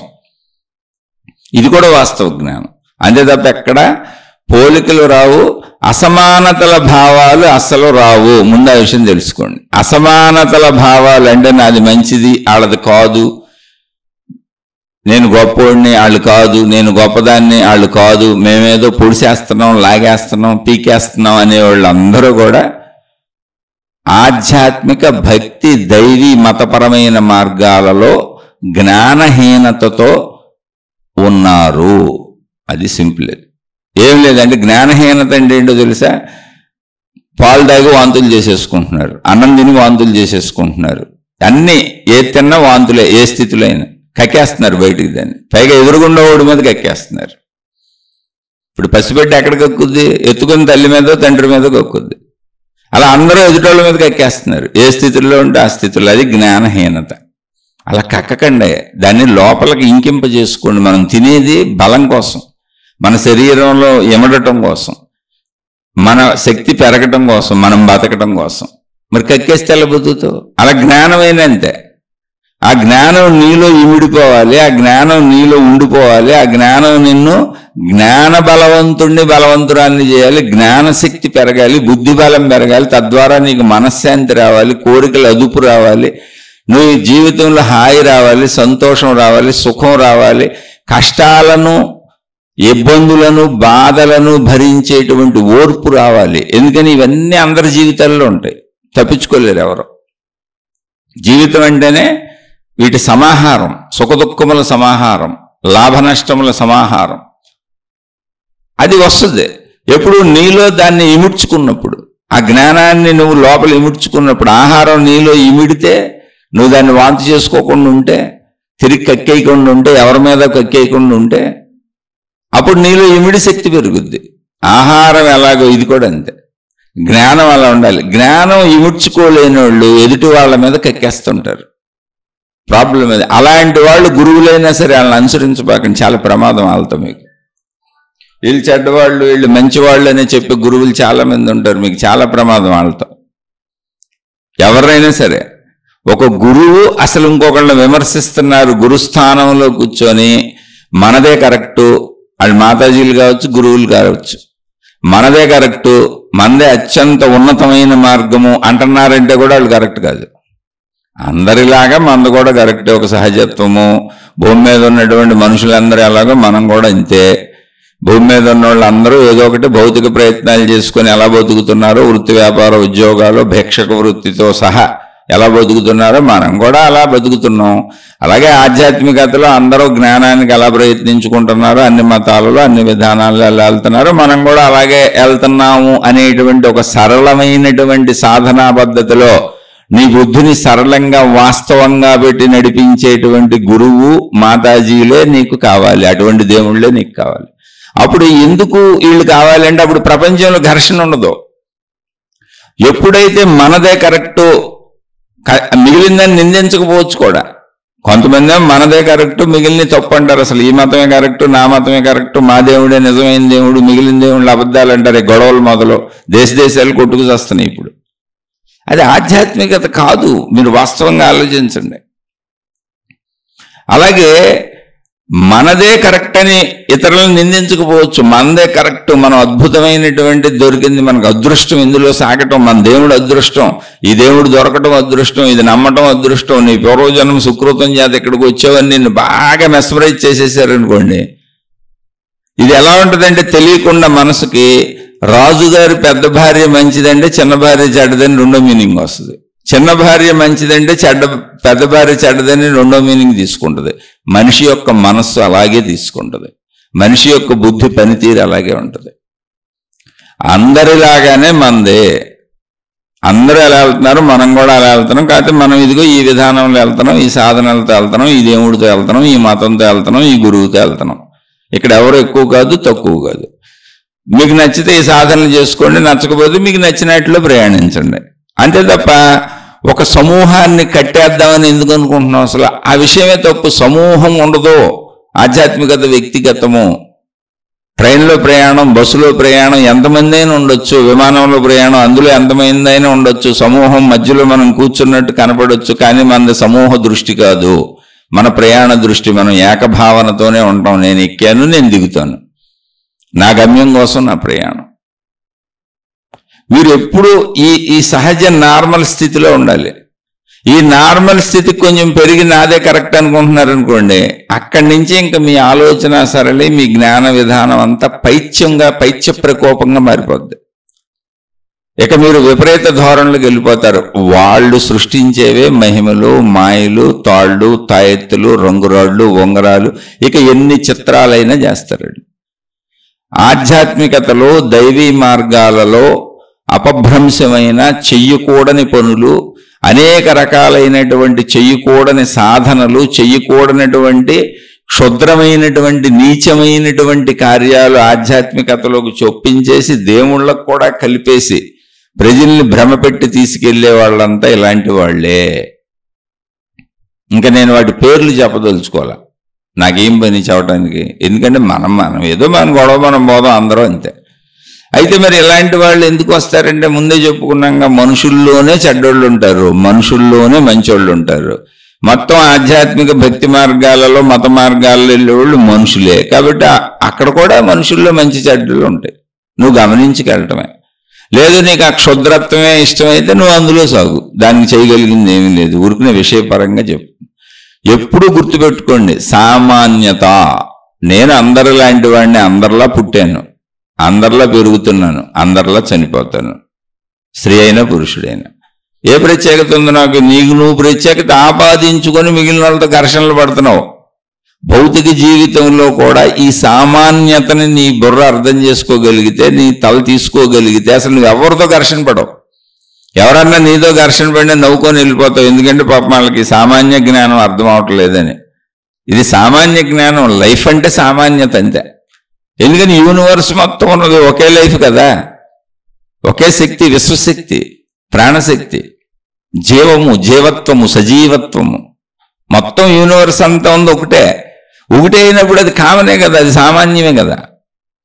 అక్కడ కొన్ని ప్రత్యేకతలు, కొన్ని తక్కువలు, కొన్ని ఎక్కువలు ఉండవు. అలాంటివి సృష్టించుకోబాకండి మీ మనసుల్లో. భౌతిక జీవితంలో అయినా అందరిలా పుట్టాను, అందరిలా పెరిగాను, అందరిలా చచ్చిపోతాను. కారుల్లో ఎక్కువ, విమానాల్లో ఎక్కువ, నేల మీద నడిచేవాడు తక్కువ అనుకుంటే మీ భ్రాంతి అది. బురదలోకి వెళ్ళి నేల మీద నడిచి గోచీలు పెట్టుకొని ఆ వ్యవసాయం చేసి ఆ పంటలు పండించబోతే విమానాల్లో వెళ్ళేవాడు బతకటమే కుదరదు. అసలు వాడి బతుకంతా వీడి మీద ఆధారపడి ఉంది. వీడి పంటలు పండించాలి, కాయగూరలు పండించాలి, ఆహార ధాన్యాలు పండించాలి. కాబట్టి అందరూ ఒకటే ఇక్కడ. అది భావన క్రియేట్ చేసుకోబాకండి. ఆ సామాన్యతలోకి రావడమే జ్ఞానం. ఎందుకు సామాన్యత అంటే సమానత్వం. సామాన్యతే సమానత్వం, హెచ్చు తగ్గులు లేవు. సమానత్వం అన్నప్పుడు అది సామాన్యతే. సామాన్యతే సమానత్వం అవుతుంది. ఈ సామాన్యతే సమానత్వం ఎందుకయింది అంటే మొత్తం లైఫ్ ఫోర్స్ ఒకటే, యూనివర్సల్ ఫోర్స్ ఒకటే, విశ్వశక్తి ఒకటే, సృష్టి శక్తి ఒకటే, ప్రకృతి శక్తి ఒకటే, ప్రాణశక్తి ఒకటే. అదే అనంత ఆత్మశక్తి అని ఊరికనే పేరు పెట్టారు. ఆ శక్తి ఒక్కటే, అదే లైఫ్, అదే లైఫ్ ఫోర్స్. అందుకని సామాన్యంగా అర్థమైతే, సామాన్యతను అర్థం చేసుకొని మీరు మొదటి నుంచి సామాన్యంగా ఉండగలిగితే, ఓ సహజత్వంలో, న్యాచురల్ లివింగ్లో, భౌతికంలోనూ ఆధ్యాత్మికంలోనూ ఉండగలిగి మీ పని మీరు చేసుకోండి. ఎవరితోనూ ఘర్షణ వద్దు. ఎందుకని అందరు నాలంటి వాళ్ళే. ఒకవేళ ఎదుటి వాళ్ళు ఘర్షణకు వచ్చారనుకోండి, వాళ్ళకి తెలియదు కాబట్టి ఘర్షణకు వచ్చారు. మనం ఏం చేస్తాం, సామాన్యత వాళ్ళకి తెలియట్లా, అసామాన్యతలు ఏవో ఉన్నాయి అనుకుంటున్నారు.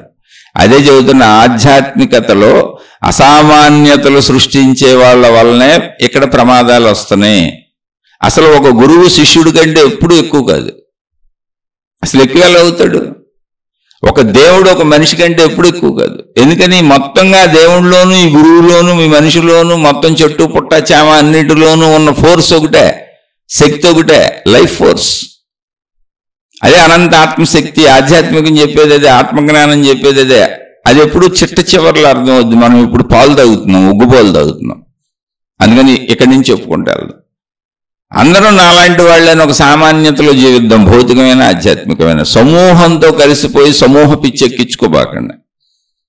అది సమూహ పిచ్చి చాలా ప్రమాదమైన పిచ్చి. ఎందుకంటే సమూహ పిచ్చి ఎప్పుడు ఎక్కించుకున్నావో ఆ సమూహం ఎడిపోతుందో అడిపోతావు. నువ్వు దిగాల్సిన చోట దిగవు. ఇప్పుడు రైలు ఎక్కావు అంటే ఆ పిచ్చి అంటే ఏంటి అర్థం అవ్వాలని చెప్పుకుందాం. రైలు ఎక్కావు, బస్సు ఎక్కావు. ఇప్పుడు ఆ రైలు అనేక స్టేషన్లు ఆగుద్ది, ఆ బస్సు అనేక చోట్ల ఆగుద్ది. నువ్వు అందులో వాళ్ళతో మాట్లాడుతూ మొదలుపెట్టావు. సరదాగా వాళ్ళు నీతో, నువ్వు వాళ్ళతో మాట్లాడుకుంటున్నారు. నువ్వు దిగవలసిన ప్లేస్ వేరు, వాళ్ళు దిగే ప్లేసులు వేరు. కానీ నీకు సమూహ పిచ్చి ఎక్కింది. ఇప్పుడు వీళ్ళందరూ ఈ ట్రైను మేమంతా ఒకటే అని నువ్వు దిగవలసిన స్టేషన్ వచ్చినా దిగకుండా ఆ సమూహంతో కలిసి వెళ్ళిపోతున్నావు. ఇప్పుడు నువ్వు పిచ్చోడువో మంచోడువో, పిచ్చిదానివో మంచిదానివో నువ్వే ఆలోచించుకో. నిదానంగా ఆలోచించుకో, కంగారు పడకండి. ఆధ్యాత్మికత నా అంతరంగ చదువు, నా వ్యక్తిగత చదువు, నా సొంత శ్రేయస్సు, నా సొంత జ్ఞానం, నా సొంత అవగాహన, నా సొంత అర్థం చేసుకోవటం, నాకు సొంతంగా అనుభవం అవటం. కాబట్టి చాలా నిదానంగా ఆలోచించండి, ఎవరో చెప్పారని కాదు. అలాగే ట్రైన్లో ఎలా అయితే నీ స్టేషన్లో నువ్వు దిగకుండా సమూహంతో వెళ్ళిపోయి ఇంకో చోట ఆ సమూహం అందరూ దిగిన చోట దిగామనుకో, ఏంటి ఉపయోగం? ఇప్పుడు ఆ సమూహం ఎవరి దారిని వెళ్ళిపోతారు. అలాగే ఆధ్యాత్మికతలో జ్ఞానం ఒక సమూహంతో, ఒక మతంలో నడవచ్చు, ఒక గురువుతో నడవచ్చు, ఒక దేవుడితో నడవచ్చు. కానీ సమూహం మొత్తం వెళ్ళిన వైపుకి వెళ్తానంటే నువ్వేం పొందుతావు? అసలు ఆ సమూహమే ఏమి పొందదు. అక్కడ పొందడానికి ఏమీ లేదు. జ్ఞానం నీ అంతరంగం, నీ వ్యక్తిగతం. బాహ్యంలో పొందడానికి అసలు ఆధ్యాత్మికతలో ఏమీ లేదు. బాహ్యంలో పొందడానికి అసలు ఆధ్యాత్మికతలో ఏమీ లేదు. భక్తి తత్వంలో ఏమీ లేదు, దైవతత్వంలో ఏమీ లేదు, బాహ్యంలో పొందేది ఏమీ లేదు. బాహ్యం అంతా భౌతికం, అంతా అంతరంగంలో పొందేదే ఉంది. అప్పుడు నువ్వు సమూహంతో వెళ్ళి ఏం చేస్తావు? బాహ్యంలో తిరుగుతావు. అంతరంగంలో కదా పొందాలి. బాహ్యాడంబరాలని అప్పుడు నిజమని ప్రచారం చేస్తారు. బాహ్యాడంబరాలలో, బాహ్యంలో వాళ్ళు చేసిన పనులు గొప్పవని ప్రచారం చేస్తారు. ఈ బాహ్యాడంబరాలను చూసి దానినే దైవత్వం అనుకొని, దాన్నే నిజమైన మతం అనుకొని, దాన్నే నిజమైన మార్గం అనుకొని సామాన్యులు పాపం సమూహానికి అట్రాక్ట్ అయిపోతారు. కానీ నీకు నువ్వు కూర్చొని ఆలోచించుకుంటే నీకు తెలియదా బాహ్యాడంబరం ఏముంది? బాహ్యాడంబరం ఏంటి చెప్పండి? ఒక దేవుడి విగ్రహాన్ని 1000 అడుగులు ఎత్తి కట్టారు అనుకుందాం ఊరికనే. ఓ బిల్డింగ్ 1000 అడుగులు ఎత్తి కడతలేదా? ఒక బిల్డింగ్ 1000 అడుగులు ఎత్తు కట్టగలిగినప్పుడు ఒక దేవుడి విగ్రహాన్ని 1000 అడుగులు ఎత్తు ఎందుకు కట్టలేదు? ఆ బిల్డింగ్కి ఏం వాడారు? ఈ దేవుడికి అయ్యే వాడారుగా సామాను. అదే ఇనుము, అదే సిమెంటు, అదే ఇసుక, ఏదైతే అది అదే ఇంజనీరింగ్ ప్లానింగ్, అదే విధానం. షేప్ మారింది అంతే. ఆ షేపుని ఈ షేపుని దేవుడు అన్నావు, ఆ షేపుని బిల్డింగ్ అన్నావు. ఆలోచించండి, భౌతికం ఎలా ఉంటుంది. ఆ భౌతికాల్లోకి అట్రాక్ట్ అవుతావు. నువ్వు సమూహాలతో వెళ్తే భౌతికత్వంలోకి పోతావు. సమూహంలో ఉండి నీ అంతరంగంలోకి రా. ఎందుకని జ్ఞానం తెలియాలంటే సమూహంలోనే ఉండాలి. మరి బోధ ఎవరొకరు చేయాలిగా, ఎవరొకరు చెప్పాలిగా. మతమో, మార్గమో, గురువో, దేవుడో. ఇప్పుడు తల్లిపాల నుంచి మొదలు పెట్టాలంటే ఎవరొకరు చెబితేనే తెలుస్తుంది, లేకపోతే తెలుస్తుంది. గమ్యం చేరాలంటే ట్రైనో బస్సు ఎక్కాలిగా, సమూహంలోనే ఎక్కాలిగా. ఎక్కడికి వెళ్ళాలన్నా, విమానం ఎక్కాలన్నా సమూహం ఉంటుందిగా. కాబట్టి తప్పదు. కానీ సమూహంలో ఉండు, సమూహంలో నేర్చుకో, సమూహంలో తెలుసుకో, వ్యక్తిగతంగా జీర్ణం చేసుకో, వ్యక్తిగతంగా జ్ఞానశక్తిని పొందు. వాంతులు చేసుకో బాగా. తిన్నది నువ్వే, ఇంకోళ్ళ మీద కక్కకూడదు. కక్కకుండా ఉంటేనే నీ శారీరక శక్తి పెరుగుద్ది. అలాగే గ్రహించిన జ్ఞానాన్ని నువ్వు ఆచరించుకొని నీలో ఇముడ్చుకుంటే జ్ఞానశక్తి పెరుగుద్ది. ఎప్పుడు గుర్తుపెట్టుకోండి, సామాన్యత జ్ఞానం. అప్పుడు ఎవరిని తిడతాం? అసలు ఎవరిని లేదు, ఇంట్లో వాళ్ళతో కూడా పోలిక లేదు. నేను 1000 సార్లు మా గురువు గారి దగ్గరికి వెళ్ళాను కాబట్టి, 1000 సార్లు ఫలానా పుణ్యక్షేత్రం చూశాను కాబట్టి, 1000 సార్లు ఫలానా యాత్రలు చేశాను కాబట్టి నా భార్య కంటే నేనే ఎక్కువ, లేదా నా భర్త కంటే నేనే ఎక్కువ అనుకున్నావు అనుకో, లేదా నా కుటుంబ సభ్యులు ఎవరైనా, నా తల్లిదండ్రులు ఎవరితోనే పోల్చుకో. ఊరిని మామూలు విషయాలు. ఏంటి ఎక్కువ? వాళ్ళు మనుషులే, నువ్వు మనుషులే. 1000 సార్లు నువ్వు పిచ్చెక్కి తిరిగి వచ్చావు అంతే. భౌతికంలో ఏం చేసినా ఒకటేగా. 1000 సార్లు పుణ్యక్షేత్రానికి వెళ్ళాను అన్నావు, 1000 సార్లు సినిమాకి వెళ్ళినా అంతేగా. వెళ్ళటమే శరీరమే వెళ్ళింది. అలానే పుణ్యక్షేత్రాన్ని తక్కువ చేయట్లే నేను. నువ్వు ఎంత జ్ఞానం గ్రహించావు? నువ్వు 1000 సార్లు పుణ్యక్షేత్రాల చుట్టూ తిరిగి వచ్చిన జ్ఞానాన్ని నువ్వు ఎవరైతే నా భార్యో, భర్తో, నా పక్కనోళ్ళో, నా స్నేహితుడో, వీళ్ళు నాకంటే తక్కువ అని భావించుకుంటున్నావే, వాళ్ళ ఇంట్లో కూర్చొని తమలో తాము గుణమార్పు తెచ్చుకొని చెడును వదిలేసి మంచిని పెంచుకుంటే నీకంటే వాళ్ళు ఎక్కువ పొందారు. అయితే ఇక్కడ ఎక్కువ తక్కువలు కూడా వద్దు, మళ్ళీ అసలు పోలికలు వద్దు. విషయానికి చెప్పాను, అహంకారం పెంచుకోవద్దు అంటానికి చెప్పాను. ఎందుకని అందరికీ సృష్టి కొన్ని ఏర్పాట్లు చేసింది. ఇక్కడ సృష్టికో విధానం ఉంది, మళ్ళీ సృష్టిని మర్చిపోబాకండి. అందరిలో ఉన్నది ఏకశక్తే, లైఫ్ ఫోర్స్. అందరిలో ఉన్నది లైఫే, జీవత్వము, సజీవత్వము. ఆ సజీవత్వాన్నే జీవితం అని చెబుతున్నాం. నా జీవితము అని, నా జీవితంలో ఉంది జీవత్వము, సజీవత్వము. అది లైఫ్ అంటే. యూనివర్సల్ ఎనర్జీ, అది ఒకటే ఎనర్జీ. అది అందరిలో ఉన్నది అదే అయినప్పుడు నువ్వు ఎక్కువ తిరిగితే నీకు ఎక్కువ, వీళ్ళు తక్కువ తిరిగితే వీళ్ళకి తక్కువ రాదు. దాని ప్రయాణమే సాగుతూ ఉంటుంది. ఎవరెక్కడ ఉన్నారో మనకు తెలియదు. తల్లిపాలతో మొదలై ఎవరు ఏమి నేర్చుకున్నారో, ఎంత ఆహారం తింటున్నారో, ఎంత దూరం వెళ్ళారో మనకడ తెలుస్తుంది. మనం ఉన్నది మనకు తెలుసు. అందుకని ముందు పోలికలు వదిలేయండి, పక్క మనుషులు వదిలేయండి, ఎక్కువ తక్కువలు వదిలేయండి. అసలు నీ స్థితి నువ్వు తప్ప సమూహంలో ఉన్న నీ ఏకత్వ స్థితిని భంగపరుచుకోకు. సమూహంలో ఉంది ఎందుకంటే ట్రైన్ ఎక్కింది ఆ ఊరు దిగటానికి, విమానం ఎక్కింది నా గమ్యం చేరుకోవడానికి, బస్సు ఎక్కింది నా గమ్యం చేరుకోవడానికి. అప్పటి వరకు సమూహం నాతో ఉంటుంది అంతే, నేను సమూహంలో ఉంటాను. అలాగే ఈ మతమో, ఈ మార్గమో, ఈ గురువో, ఈ దేవుడో, ఈ విధానమో, ఈ పద్ధతో, ఈ సమూహంతో వెళ్తుంది ఎందుకంటే నా జ్ఞానం కోసం అంతే, నా గుణమార్పు కోసం. సింపుల్. సమూహంలో ఏకత్వ భావన అది ఉన్నప్పుడు సహజత్వం వస్తుంది, వాస్తవత్వం వస్తుంది. భౌతికంలో కూడా అద్భుతంగా జీవిస్తాం. ఎవరిని బాధ పెట్టం, ఎవరిని కష్టపెట్టం, ఎవరిని నష్టపెట్టం, ఎవరికి ఇబ్బందులు కలిగించం. ఎవరన్నా ఇబ్బందులు కలిగించినా కూడా తట్టుకుంటాం. కారణం ఏంటంటే సమూహంలో ఏకత్వ భావన తెలిసినప్పుడు, ఆ జ్ఞానం అర్థమవుతున్నప్పుడు, లైఫ్ ఫోర్స్ అందరిలో ఒకటే అని తెలుస్తున్నప్పుడు నాకు అర్థమైంది, పాపం వాళ్ళకి అర్థం అవ్వక బాధ పెడుతున్నారులే, వాళ్ళకి తెలియదు అందుకని కష్టపెడుతున్నారు, పోన్లే ఏముందని సర్దుకొని వెళ్ళిపోతాం. తెలియని ఏం చేస్తాం? ఒక పిచ్చోడు ఎదురుగా నుంచొని తిడుతున్నాడు, మైండ్ చెడిపోయిన వ్యక్తి, ఏం చేస్తావు? ఆ వ్యక్తిని పాపం జాలి పడుతుంది తప్ప. ఒక పిచ్చోడు బట్టలన్నీ నోడ తీసుకొని రోడ్డు మీద తిరుగుతున్నాడు, ఏం చేస్తావు? నీకు అసహ్యంగా ఉంది, అలా తిరగటం నీకు బాధగా ఉంది, అసహ్యంగా ఉంది, ఏం చేస్తావు? నువ్వే తల తిప్పికి వెళ్ళిపోతావు. అంతే తప్ప ఇప్పుడు నువ్వు ఆ పిచ్చోడిని వెళ్ళి కొట్టి చంపేవుగా, ఇదేంటి అనవుగా. ఇది కూడా అంతే, ఆధ్యాత్మికతలో కూడా అంతే. వాదోపవాదాలు లేవు, అర్థం చేసుకో విషయాన్ని.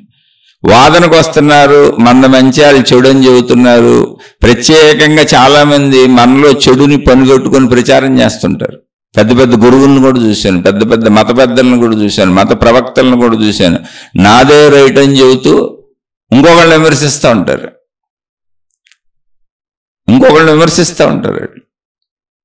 చాలా పెద్ద పెద్దోళ్ళు. ఎందుకని? పాపం లేదో సంస్థలు పెట్టుకున్నారు, బోర్డులు పెట్టుకున్నారు, మతాలు పెట్టుకున్నారు, మార్గాలు పెట్టుకున్నారు, దేవుళ్ళను పెట్టుకున్నారు. ఇప్పుడు ఆ ఫాలోవర్స్ అందరూ వాళ్ళతోనే వెళ్ళాలి అనేటువంటి తీవ్రమైన కోరుకుంది, దాన్ని నిలబెట్టుకోవాలని. మరి ఈ ఫాలోవర్స్ అంతా ఒకటే అంటే నా దాంట్లో ఎందుకుంటారు? ఎటైనా పోవచ్చు వాళ్ళు. అందరూ మనలాగానే, అందరూ మనలాంటి వాళ్ళే, అందరూ సమానత్వమే అంటే, కానీ నా దాంట్లో ఉండొచ్చు, ఉండకపోవచ్చు. నాది ప్రత్యేకమని చెబితేనే నా దాంట్లో ఉంటారు. ఆ కోరుకున్నప్పుడు ఆ ప్రత్యేకమని చెబుతారు. అంటే ఇది ఎందుకు చెబుతున్నానంటే, చిన్న చిన్న వాళ్ళ గురించి అసలు మాట్లాడలే పాపం. చిన్న చిన్న వాళ్ళు ఏదో అజ్ఞానంతో అప్పుడప్పుడు మొదలై ఏదో పెట్టుకెళ్తారు. చాలా వాళ్ళ గురువు గారికి సంబంధించిన పెద్ద విగ్రహం ఒకటి కట్టాడు ఒక ఆయన, 1000 కోట్లు పెట్టి కట్టాడు ఆయన. సరే, మేబీ కట్టుకోవచ్చు, తప్పే ఉంది, అదొక మతం, ఆ మతానికి సంబంధించిన మంచి ఆయన. ఆయన కూడా పాపం, ఆయన చాలా మంచి ఆయన, ఎవరో చెడ్డోళ్ళు కాదు. కట్టడం 1000 కోట్లతో కట్టారు, అద్భుతంగా కట్టారు. అటువంటి మహానుభావులు కట్టడాలు కట్టబడాలి కూడా. అన్నీ అయిపోయి దాని ఓపెనింగ్ అయ్యి దానికి మంచి అత్యద్భుతంగా చేశారు, అందులో అనుమానమే లేదు. మహాత్ములు ఎవరైతే ప్రపంచానికి ఆదర్శవంతమైనటువంటి జ్ఞానబోధలు అందించెళ్ళారో అటువంటి మహాత్ములు గుర్తుగా ఇవన్నీ నిర్మించుకోవాలి మనం, అందులో డౌటే లేదు. కానీ ప్రస్తుతం దాన్ని నిర్మించి నడుపుతూ ఆయన కూడా చాలా మంచి ఆయన, మళ్ళీ చెబుతున్నా, వెళుతున్న ఆయన ఆ నిర్మాణం అయిపోయినాక ఆయన ఏమన్నాడు తెలుసా? మొత్తం జగద్గురువు మా గురువే, ఇంకెవరో జగద్గురువులు కాదు అన్నాడు ఆయన. అయితే సహజంగా భారతదేశంలో జగద్గురువు అనగానే ఆదిశంకరాచార్యుల వారి పేరు అనాదిగా వస్తుంది. అది ఎంత అల్పుడైన, కొంచెం భక్తి మార్గంలో ఉండి కొంచెం ఆధ్యాత్మికతలోకి వచ్చిన ఎంత సామాన్యుడికైనా తెలుస్తుంది ఆ విషయం. జగద్గురు అని ఆదిశంకరాచార్యుల వారిని అంటారు, అది అనాదిగా వస్తుంది. అయితే ఈ అన్నయ్యని ఇంకోటి ఏదో కట్టినాయన, ఇంకొక ఆయన ఏం చెడ్డాయన కదా, ఆయన శంకరాచార్యుల వారిని గౌరవిస్తారు, అందరినీ గౌరవిస్తారు ఆయన. కానీ తను చేసిన అద్భుతమైనటువంటి ఆ కార్యం ఆయన మనసులో మెదిలి తన గురువు పట్ల ఉన్నటువంటి భావన విపరీతమైనటువంటి హృదయ వైశాల్యంలో ఇమిడిపోయి తన గురువుని మించిన గురువే లేడు, తన దేవుణ్ణి మించిన దేవుడే లేడని అనిపించి అప్రయత్నంగా నోట్లోంచి వచ్చింది పాపం ఆయనకి. దాని మీద ఎన్ని వాదనలు జరిగినాయి, ఎన్ని వాగ్వివాదాలు జరిగినాయో. ఎందుకని? తానేదో నిర్మించినప్పుడు ఈ సమూహం అంతా అందులోనే ఉండి ఈ సమూహం దాన్ని అనుసరించాలని ఎంత పెద్దవాళ్ళకైనా అనిపిస్తుంది. ఎందుకని ఒకటి నువ్వు నిర్మించావంటే అంతే, ఒకటి తయారు చేసావంటే దాన్నే నిలుపుకోవాలని ప్రయత్నిస్తావు. అప్పుడు ఉన్నదాన్ని మార్పు చేసేస్తుంటాం. అందుకే చాలామంది పుస్తకాల్లో కొత్త కొత్త రాతలు చేసేస్తారు, మార్చేస్తారు, చరిత్రలు మార్చేస్తారు, దేవుడి చరిత్రలు మార్చేస్తారు, పాత పుస్తకాలు తీసేసి కొత్త పుస్తకాలు రాసేస్తారు, కొత్తవి జోడించేస్తారు. అంటే ఇప్పుడు లేటెస్ట్ కల్చర్కి అనువుగా మా పాత దేవుడు అప్పటి నుంచి ఇలాగే ఉన్నాడు, ఇయే చెప్పాడని మళ్ళీ మార్పులు చేసేస్తారు. మళ్ళీ విమర్శలు వస్తాయి, అవి వస్తాయి, ఇవి వస్తాయి. ఇదంతా ఎందుకు చేస్తున్నాను తెలుసా? సమూహ భావన. ఒకటేదో ఎప్పటి నుంచో సహజంగా ఉంది, జగద్గురు అనగానే అది శంకరాచార్యులు వారని అనిపిస్తుంది. ఊరికి అది భావనకే తప్ప ఎవరో ఏంటి, అందరూ జగద్గురువులే. అసలు జగద్గురువు అనే పదానికి అర్థం ఏంటో తెలుసా? ఒక వ్యక్తిని సూచించేది కాదు, జగత్తే మనకు గురువు, అదే మనల్ని నడిపించి తీసుకెళ్తుంది, అదే జ్ఞానబోధలు అందిస్తుంది, అందించడానికే జీవితాన్ని ఇచ్చింది. ఆ జీవితంలో జగత్తుని గురువుగా తీసుకొని వెళ్ళిపోతే మొత్తం అర్థమవుతాయి అని. జగత్తే గురువు అనేది జగద్గురువు అని ఉన్న విషయానికి చెప్పాను. ఇలాంటి బోల్డ్ ఉన్నాయి చెప్పాలంటే. ఎవరిని అసలు విమర్శించే అవసరమే మనకు లేదు. మళ్ళీ ఇప్పుడు చెప్పుకునేది అది కదా. ఏదైనా సమూహంలో ఇరుక్కుపోయావు అంటే ఆ సమూహ భావన ఏదో ఒక రోజు నువ్వు ఎంత మంచివాడివైనా, ఎంత గొప్పవాడివైనా, నువ్వు దైవస్థానాన్నే పొందిన దేవుడివే అయినా సమూహ భావన నీ చేత ఎక్కడో తప్పు చేస్తుంది, తప్పు మాట్లాడిస్తుంది. అక్కడెక్కడో కాంట్రవర్సీలు వచ్చేస్తాయి, విడిపోవటం వచ్చేస్తుంది. ఎందుకని ఆ మాట ఆయన అనగానే అనేక మంది శంకరాచార్యుల వారికి సంబంధించిన వాళ్ళు ఎన్నో వాటి గురించి విశ్లేషణలు ఇచ్చారు. అంటే మరి విడిపోవటమే ఇదంతా. అందుకని అసలు ఎప్పుడు ఎవరితో విడిపోబాక, విడిపోవటానికి అవసరతే లేదు, అందరం విడివిడిగానే ఉన్నాం. నువ్వు సమూహ భావన కలిగించుకున్నప్పుడు వేరు భావన ఎక్కువ పెడతావు. సృష్టి అంతా వేరువేరుగా పెట్టింది, ఈ వేరంతా వేరు కాదు, ఏకత్వం అని తెలుసుకోవడానికి మనం వెళ్తున్నాం అంతే. అందుకే లైఫ్ అంటే పరిమితమైన నా జీవితం కాదు, లైఫ్ అంటే యూనివర్సల్ ఎనర్జీ, జీవత్వము, సజీవత్వము, శక్తి, లైఫ్ ఫోర్స్. అక్కడ దాకా ఎదగాలి. లైఫ్ అంటే నా జీవితం, ఈ శరీరము నేను, నా జీవితం అనేటువంటి సామాన్య భావం నుంచి లైఫ్ అనేది అనంత శక్తి, యూనివర్సల్ ఫోర్స్ అదే, సృష్టి శక్తి అదే, ప్రకృతి శక్తి అదే, విశ్వశక్తి అదే అనేటువంటి భావం వరకు ఎదగాలి. ఆ ఎదుగుదలకే ఈ ప్రయత్నం అంతే. అందుకని సమూహంలో ఉన్న వ్యక్తిగతమైనటువంటి అవగాహనని, వ్యక్తిగతమైనటువంటి జ్ఞానాభివృద్ధిని, వ్యక్తిగతమైనటువంటి గుణమార్పుని వ్యక్తిగతంగా అర్థం చేసుకోవడాన్ని అర్థం చేసుకోండి. ఇప్పుడు స్కూల్లో పిల్లలు ఉంటారు, ఆ స్కూల్లో పిల్లల్ని చూడండి ఒకసారి. మనం కూడా స్కూల్ చదువుకొని వచ్చి ఉంటాంగా. స్కూల్లో పిల్లలేంటి, ఒక స్కూల్లో కొన్ని వేల మంది పిల్లలు ఉంటారు. ఒక్కొక్క సెక్షన్లో 40 మంది 50 మంది కూర్చొని ఉంటారు. అది ఒక సమూహమే. ఆ సమూహం మొత్తానికి బోధించబడుతుంది, చెప్పే మాస్టర్ ఒక ఆయనే. కానీ వింటున్న పిల్లల అవగాహన శక్తిని బట్టి వాళ్ళు అర్థం చేసుకుంటారు, వాళ్ళు గ్రహిస్తారు, వాళ్ళు చదువుకుంటారు, వాళ్ళు నేర్చుకుంటారు. మళ్ళీ మీరు గమనించండి, వీళ్ళందరికీ పరీక్షలు పెట్టినప్పుడు ఎవరికి సమానమైన మార్కులు అందరికీ సమానంగా రావు. ఎవరికి వాళ్ళకి విడివిడిగా మార్కులు వస్తాయి. ఎవరి మార్కులు వాళ్ళే. ఎందుకని? వాళ్ళ అవగాహన శక్తిని బట్టి వాళ్ళు రాశారు. అందుకని సమూహంలోనే ఉండండి. ఎందుకంటే నేర్చుకోవడానికి సమూహమే ఉంటుంది ఎప్పుడు, అది భౌతిక విద్యలైనా ఆధ్యాత్మిక విద్యలైనా. కానీ నేర్చుకోవటం వ్యక్తిగతం అనే విషయాన్ని మర్చిపోబాకండి. సమూహం నిజం అనుకోబాకండి. సమూహం నిజం అనుకుంటే మీరు జ్ఞానహీనతలోకి వెళ్ళిపోతారు, జ్ఞాన భ్రష్టత్వం అయిపోద్ది. మీ వలన విధ్వంస కార్యాలు జరుగుతాయి, విధ్వంస రచనలు జరుగుతాయి. మీరు సమాజాన్ని విధ్వంసం పాలు చేసేస్తారు. సమూహం అవసరమే, సమూహంలోనే జ్ఞాన బోధ ఉంటుంది. కానీ గ్రహించడం ఎప్పుడు వ్యక్తిగతంగా ఉంటుంది. అది స్కూల్ అయినా అంతే, అది భౌతికమైన అంతే, అది ఆధ్యాత్మికమైన అంతే, అది దేవుడైనా అంతే, అది మతమైన అంతే. ఈ సత్యాన్ని గ్రహించి అందరూ నాలాంటి వాళ్లే అనుకుంటూ సాగిపోండి. అక్కడ అసలు ఘర్షణలు ఉండవు. మళ్ళీ మళ్ళీ చెబుతున్న ఘర్షణలు ఉండవు, అశాంతులు ఉండవు. ఏంటి భౌతికమైన ఆధ్యాత్మికమైన. ఎదుట వాళ్ళు ఒకవేళ మనకు ఇబ్బంది కలిగిస్తే క్షమించటాలే ఉంటాయి. ఎందుకని? తెలియని వాడిని క్షమించక ఏం చేస్తాం? తెలియని వాడిని ఎప్పుడూ క్షమించేయాలేగా. ఇక ఇప్పుడు ప్రశ్నలో అంటే ఇలా ఎంతసేపు అయినా చెప్పుకోవచ్చు. మళ్ళీ ప్రశ్నలోకి వెళ్దాం. ప్రశ్న ఏంటి? అసలు జీవితం గురించి. అంటే ఏంటి లైఫ్ రియాలిటీ ఏంటి? అసలు నేను ఎందుకు పుట్టాను, నేను ఎందుకు పెరుగుతున్నాను, నేను ఎందుకు చచ్చిపోతాను, అసలు ఈ జీవిత సత్యం ఏంటి, జీవిత లక్ష్యం ఏంటి, నేనేమి నేర్చుకోవాలి, అన్ని నేను ఈ శరీర భావనలు. మనం అనాదిగా మాట్లాడుకుంది ఒకటి, అసలు లైఫ్కి లక్ష్యం ఏంటి అని అడక్కో. ఎందుకో చెప్పనా? ఒక పెద్ద యూనివర్స్లో నువ్వు ఒక ధూళి కణం. నువ్వు నియంత్రించబడి నడుస్తున్నావు. నీకు ఇవ్వబడిన శరీరం ఎలా పుట్టుక తీసుకున్నది అంటే, తల్లిదండ్రులు కలిస్తే వాళ్ళ శారీరక కలయికలోంచి తండ్రిలో ఉన్నటువంటి శక్తి, తల్లిలో ఉన్నటువంటి శక్తి కలిసి తండ్రిలోని శక్తి తల్లి గర్భంలోకి వెళ్ళి ఈ రెండు శక్తులు కలిస్తే అక్కడ నువ్వు తయారయ్యావు. అసలు నీకేం తెలుసు? ఇదంతా ఏర్పాటు కదా. అప్పుడు దాకా శక్తి తండ్రిలో ఎలా ఉన్నది అంటే శక్తిగా ఉంది అంతే. దాన్ని స్పెర్మ్ అంటారు. ఇక్కడ స్పెర్మ్ అంటే వీర్యము. వీర్యం అవడానికి ముందు ఎలా ఉంది అంటే మజ్జగా ఉంది, ఎముకల్లో మజ్జగా ఉంది, ఎముకగా ఉంది. దానికి ముందు ఎలా ఉంది? మాంసంగా ఉంది. దానికి ముందు ఎలా ఉంది? రక్తంగా ఉంది. దానికి ముందు ఎలా ఉంది? ఆహార పదార్థాలుగా ఉంది. ఆహార పదార్థాలు ఎక్కడి నుంచి వచ్చినాయి? చెట్ల నుంచి వచ్చినాయి.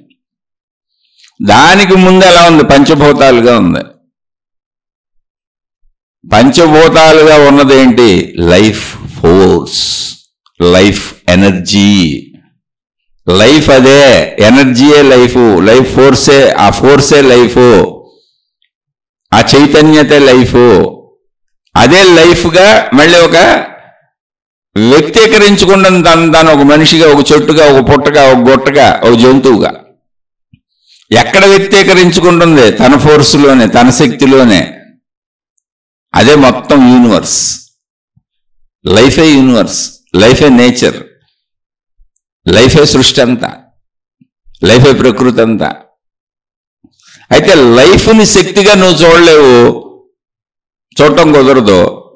ఆకారంతో కుదురుతుంది. ఉన్నదంతా అదే. అందుకని ఇప్పుడు లైఫ్కు గమ్యం ఏంటంటే నీకేం తెలుసు అసలు లైఫ్ గమ్యం?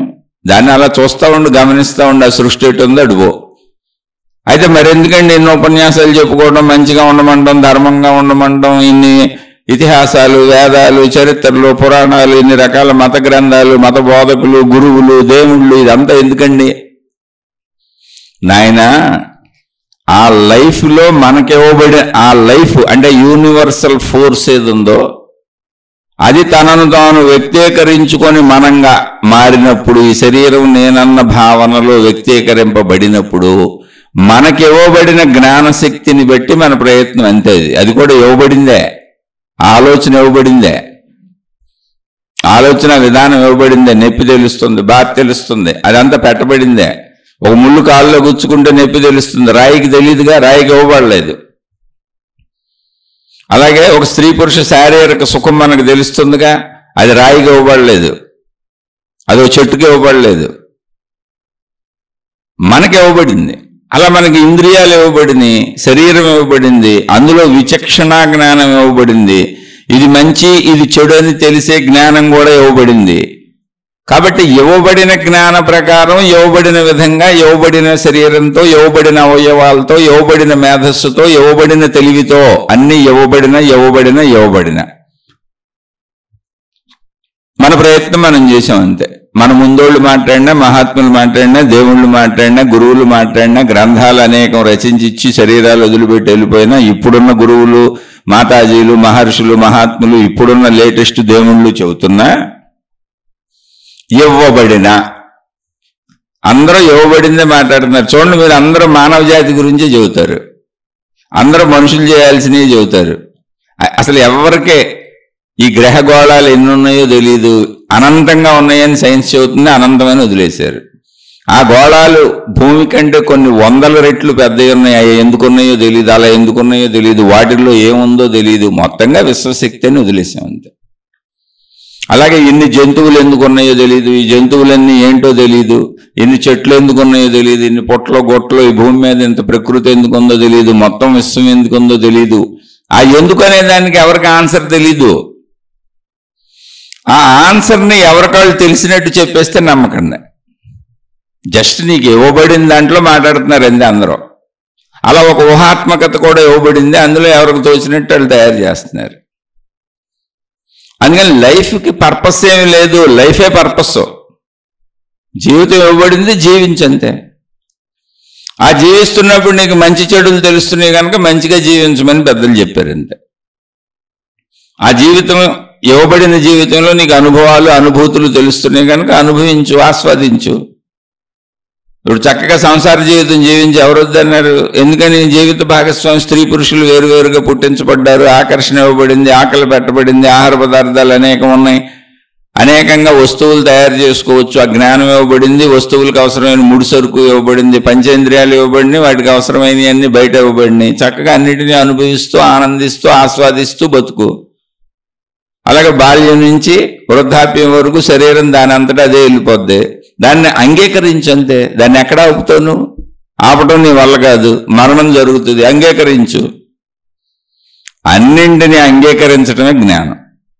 అంతే తప్ప జీవితానికి ఒక లక్ష్యం ఉందనుకో, ఒక లక్ష్యం ఏముంది? శక్తిలోంచి వచ్చావు, శక్తిగా మారిపోతావు. నువ్వు అవుననుకున్నా కాదనుకున్నా జరిగేది ఇంతే. ఇప్పుడు నీళ్లలో ఒక పెద్ద సముద్రం అనంతంగా ఉంది, అందులో ఎక్కడో అక్కడ వాతావరణాన్ని బట్టి కొంచెం మంచుగడ్డలు ఐసుగడ్డలు తయారైనాయి. ఇప్పుడు ఈ ఐసుగడ్డ దేనికి దానికి నేను వేరు నేను నీళ్లు కాదు, నీళ్ల కంటే భిన్నంగా ఉన్నానని అది అనుకోనే ఉండు కాసేపు. ఏముంది అందులో? పోయిందే ఉంది. మళ్ళీ ఎప్పుడో వాతావరణం మారినప్పుడు అది కరిగి నీరు అయిపోద్ది, ఆ నీటిలోనే కలిసిపోద్ది. నీరే ఐసుగడ్డ అవుద్దని, ఐసుగడ్డే నీరు అవుద్దని దానికి తెలిసినా తెలియకపోయినా అది ఎప్పటికీ సముద్రమే, అది ఎప్పటికీ నీరే. అలాగే నేను అనంతత్వాన్ని, ఆ ఆత్మశక్తిని, ఆ ఏకత్వాన్ని, ఆ లైఫ్ ఫోర్స్ నేనే, ఆ లైఫ్ నేనే, ఆ శక్తి నేనే అని తెలియకపోయినా ఇప్పుడు నేను పరిమితంగా నా లైఫ్, నా జీవితం, నేను మనిషిని, నేను స్త్రీని, నేను పురుషుణ్ణి, మా ఇల్లు, నా గొడవ నాదే, నువ్వు పరిమితత్వంతో ఐసుగడ్డలాగా ఉన్నా నువ్వు అదే.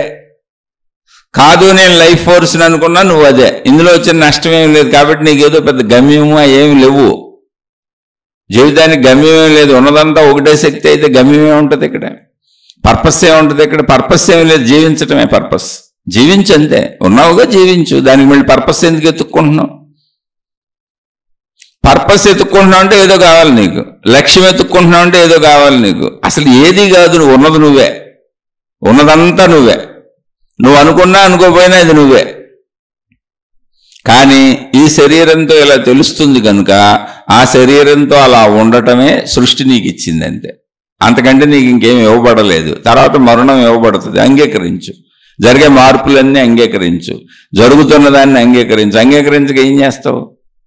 సూర్యుడు వస్తాడు వెళ్తాడు, పగలు రాత్రి అవుద్ది. అంగీకరించక ఏం చేస్తావు? తుఫాన్లు వస్తాయి వెళ్తాయి, ఏం చేస్తావు? అంగీకరించక. భూకంపాలు వస్తాయి వెళ్తాయి, అంగీకరించక ఏం చేస్తావు? సునామీలు వస్తాయి వెళ్తాయి, అంగీకరించక ఏం చేస్తావు? భౌగోళిక మార్పులన్నింటిని అంగీకరించక ఏం చేస్తావు? అలాగే జీవితంలో కూడా జరుగుద్ది. నేను అంగీకరించనన్నా నేను తాళ్ళు, తాయెత్తులు, రంగురాళ్ళు, ఉంగరాలు, జాతకాలు, జ్యోతిషులు, సిద్ధాంతులు ఇలా తిరుగుతాను అంటే సిద్ధాంతుల్ని, మహానుభావుల్ని తప్పుగా అంటున్నానని కాదు, ఆ వరుసలో వచ్చిన మాట అంతే. అది ఎవరైనా తప్పుగా భావిస్తే నన్ను క్షమించండి. ఇలా నేను అనేక నమ్మకాలతో, మూఢనమ్మకాలతో, పిచ్చి నమ్మకాలతో ఏదేదో నాకు వచ్చేస్తుంది, జరిగిపోద్ది, మహిమలు మాయలంటూ తిరుగుతానని నువ్వు అనుకున్నా నీకు జరిగేది అదే. నువ్వు అనుకోపోయినా జరిగేది అదే. అందుకని ప్రత్యేకమైనటువంటి ఒక రియాలిటీ, ఒక ట్రూత్, ఒక లక్ష్యము, ఒక గమ్యము, ఇవన్నీ ఊరికనే మనం చెప్పుకునేటప్పుడు శీర్షికల్లో నేను కూడా మాట్లాడతాను.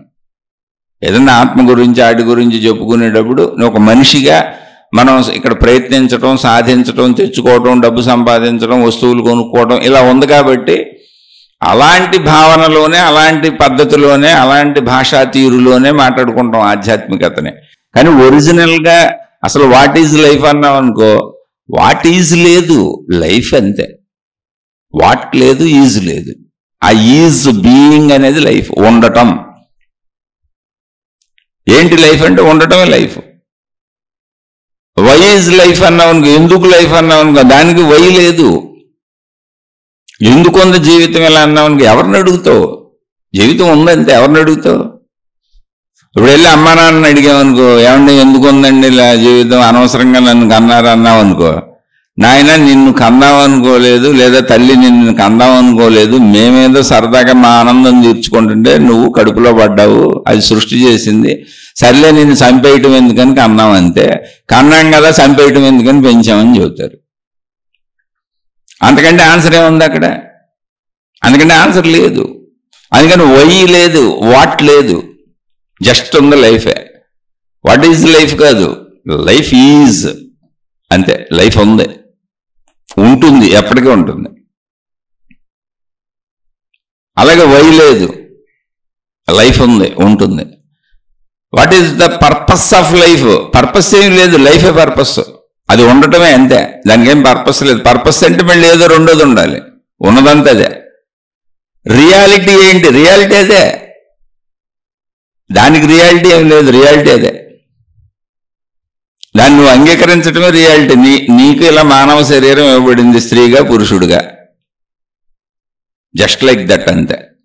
నీ జీవితంలో అవన్నీ జరుగుతూ ఉంటాయి.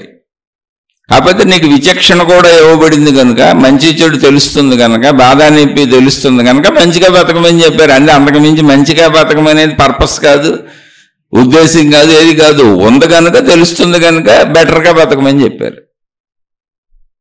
అది మనలాంటి మనుషులు చెప్పిందే. నువ్వు బెటర్గా బతకపోయినా ఏమవుతుంది? చెడ్డగా బతుకుతావు. చెడ్డగా బతికితే చెడుకరం ఫలితాలు అనిపించి నువ్వే దుఃఖపడతావు. ఇప్పుడు నువ్వు చెడుగా బతికినంత మాత్రాన్ని నువ్వేం ప్రపంచాన్ని మార్చేలేవు, సృష్టిని మార్చేలేవు. ఆ చెడు ఫలితాన్ని నువ్వే అనిపిస్తావు. ఆ కర్మఫలం నీకే దుఃఖం అవుతుంది. అంతే తప్ప ఇక్కడ వచ్చిందే ఉంది, జస్ట్ లైక్ ఇట్ అంతే. చెడుకు ఫలితం దుఃఖము, మంచికి ఫలితం సుఖము, జ్ఞానానికి ఫలితం శాంతి. ఇది కూడా ఇవ్వబడింది, పెట్టబడింది. ఇప్పుడు జ్ఞానం వలన ఏమొస్తుంది? శాంతి వస్తుంది, సుఖం రాదు. జ్ఞానం వలన సుఖం రాదు, శాంతి వస్తుంది అంతే. మంచి వలన సుఖం వస్తుంది, పుణ్యం వస్తుంది, పుణ్యం వలన సుఖం వస్తుంది. పాపం వలన చెడు వస్తుంది, కష్టం వస్తుంది, నష్టం వస్తుంది, బాధ వస్తుంది. జ్ఞానం వలన సుఖ దుఃఖములకు అతీతమైన, మంచి చెడులకు అతీతమైనటువంటి శాంతి వస్తుంది, ఒక అవగాహన వస్తుంది, శాంతిగా ఉంటుంది. ఇవన్నీ కూడా ఇవ్వబడినవే. మళ్ళీ నువ్వు పొందేది కాదు, ఇది పర్పస్ కాదు, ఇది లైఫ్ కాదు. ఇవ్వబడింది. నీకు ఇవ్వబడపోతే రాయికి ఇవ్వబడలేదుగా. రాయి జ్ఞానం తెలుసుకోలేదు, చెట్టు జ్ఞానం తెలుసుకోలేదు, జంతువులు జ్ఞానం తెలుసుకోలేవు. నీకు ఇవ్వబడిన విధానం అది. ఆ శాంతి కూడా నీకు ఇవ్వబడింది. జ్ఞానం ద్వారా శాంతి వచ్చుట అనే ప్రక్రియ నీకు ఇవ్వబడింది. అలాగే మరణం ఇవ్వబడింది, పుట్టుక ఇవ్వబడింది, మధ్యలో జరిగేవన్నీ కూడా సృష్టి ఎదుగుదల, పెరుగుదల, తరుగుదల అన్నీ ఇవ్వబడినాయి. ఇవ్వబడిన వాటిని, జరుగుతున్న వాటిని అంగీకరించు. అంగీకరించక ఏం చేస్తావు? అంగీకరించడమే జ్ఞానం. ఇప్పుడు అన్నీ అంగీకరించేటప్పుడు ఇంక సాధించేది ఏంటి? జస్ట్ లైక్ ఇట్, బతుకు అందరిలాగా. పక్షి ఎగురుతుంది, దానికి రెక్కలు ఉన్నాయి కనుక అంతే. Just like it, it happens. దానికి ఇవ్వబడింది. పక్షి ఎదగటం అనేది దానికి ఇవ్వబడింది. అంతకంటే చేసేది ఏముంది? అది ఎదుగుతుంది, ఎదగటం ఇవ్వబడింది. దానికి ఎగరటం అనేది ఇవ్వబడింది. అలా జంతువులు పుడతాయి, ఎదుగుతాయి, చెట్లు ఇలా ఉంటాయి, వాటికి ఇవ్వబడింది. నిర్ధారించబడిన విధంగా అన్నీ ఉన్నాయి, అన్నీ ఇవ్వబడినవే సృష్టిలో. అంటే లైఫ్ యొక్క ఉద్దేశం ఏంటి, లైఫ్ యొక్క గమ్యం ఏంటి, లైఫ్ యొక్క పర్పస్ ఏంటి, లైఫ్ అసలు ఎందుకు ఉంది, ఎలా ఉంది, ఇవన్నీ ఏమి లేదు, ఉన్నది లైఫ్ అంతే. ఎన్ని ప్రశ్నలు వేసుకున్నా అటన్నిటికీ ఆన్సర్ లైఫే. అయితే ఇవన్నీ సామాన్య దశలో మాట్లాడుకుంటాం, ముందే చెబుతున్నా. అలా ప్రశ్నలు అడిగిన వాళ్ళు తప్పు కాదు. ప్రశ్నలు అడిగింది బాల్య దశలో, తల్లిపాలు తాగే దశ అది. ఆధ్యాత్మికతలో జ్ఞాన మార్గంలోకి వచ్చినాక ఇదంతా ఏంటనో గందరగోళం అనిపిస్తుంది. అప్పుడు తల్లిపాలు తాగుతున్నాం అంతే. కొద్ది కొద్దిగా ఎదుగుతూ వెళ్తే ఇదంతా లైఫ్ అయినా అర్థమవుద్ది. ఆ లైఫ్ నేనే అని అర్థమవుద్ది, మొత్తం ఉన్నదంతా లైఫ్ అయినా అర్థమవుద్ది. కాబట్టి లైఫ్ని అంగీకరించడం నేర్చుకో. లైఫ్ నీ చేతిలో లేదు. నీ లైఫ్ డ్రైవింగ్ కూడా విశ్వశక్తిలో ఉందా? అసలు మొత్తం లైఫ్లో ఉంది. మొత్తం లైఫ్ ఎనర్జీలో నీ లైఫ్ డ్రైవింగ్ కూడా ఉంది, కలిసి ఉంది. దాంతో వెళ్ళిపోతున్న రైల్లో కూర్చున్నావు, ఎగురుతున్న విమానంలో కూర్చున్నావు, కదిలిపోతున్న బస్సులో కూర్చున్నావు.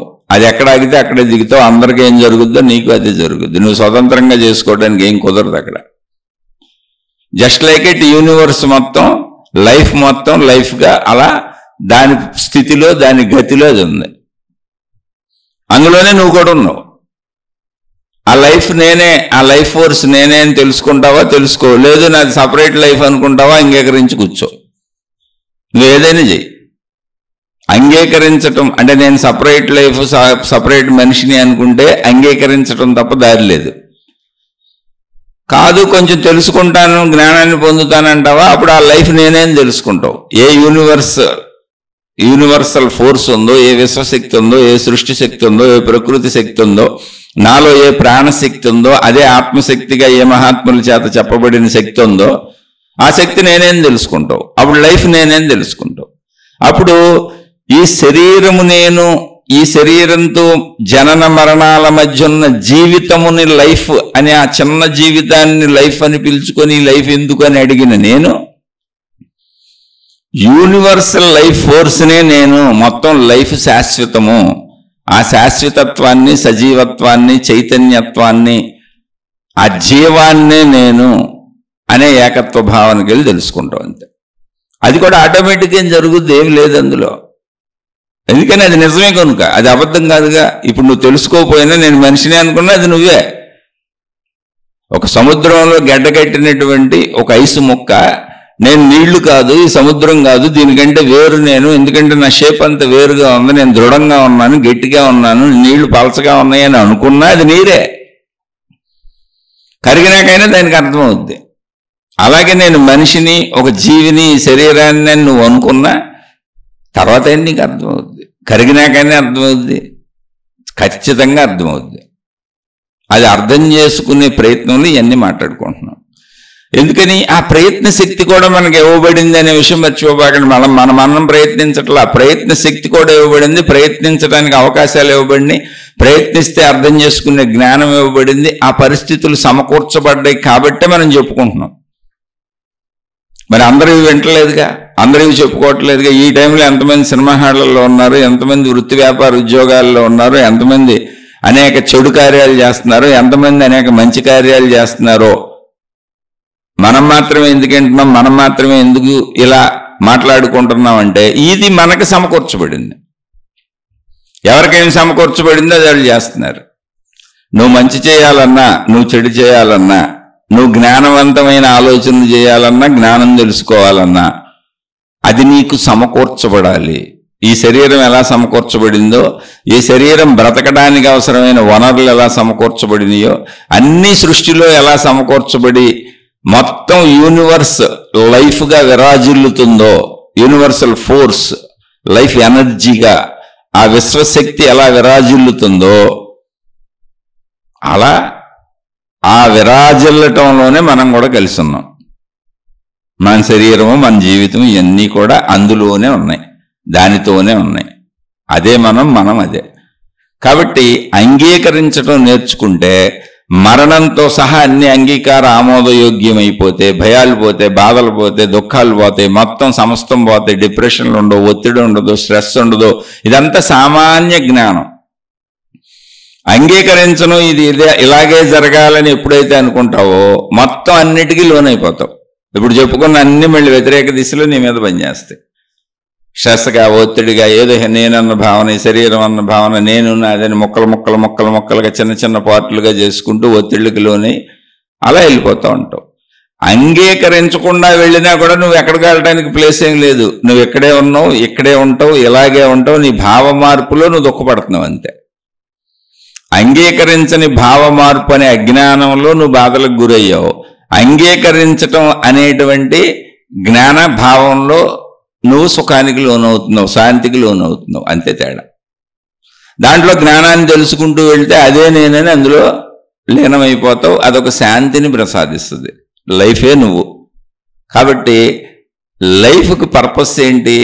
లైఫ్ అసలు రియాలిటీ ఏంటి, లైఫ్ యొక్క ట్రూత్ ఏంటి, లైఫ్ యొక్క లక్ష్యం ఏంటి, లైఫ్ యొక్క గమ్యం ఏంటి, అసలు లైఫ్ ఎందుకు వచ్చింది, లైఫ్ ఎందుకు వెళ్తుంది కాదు, లైఫే నువ్వు.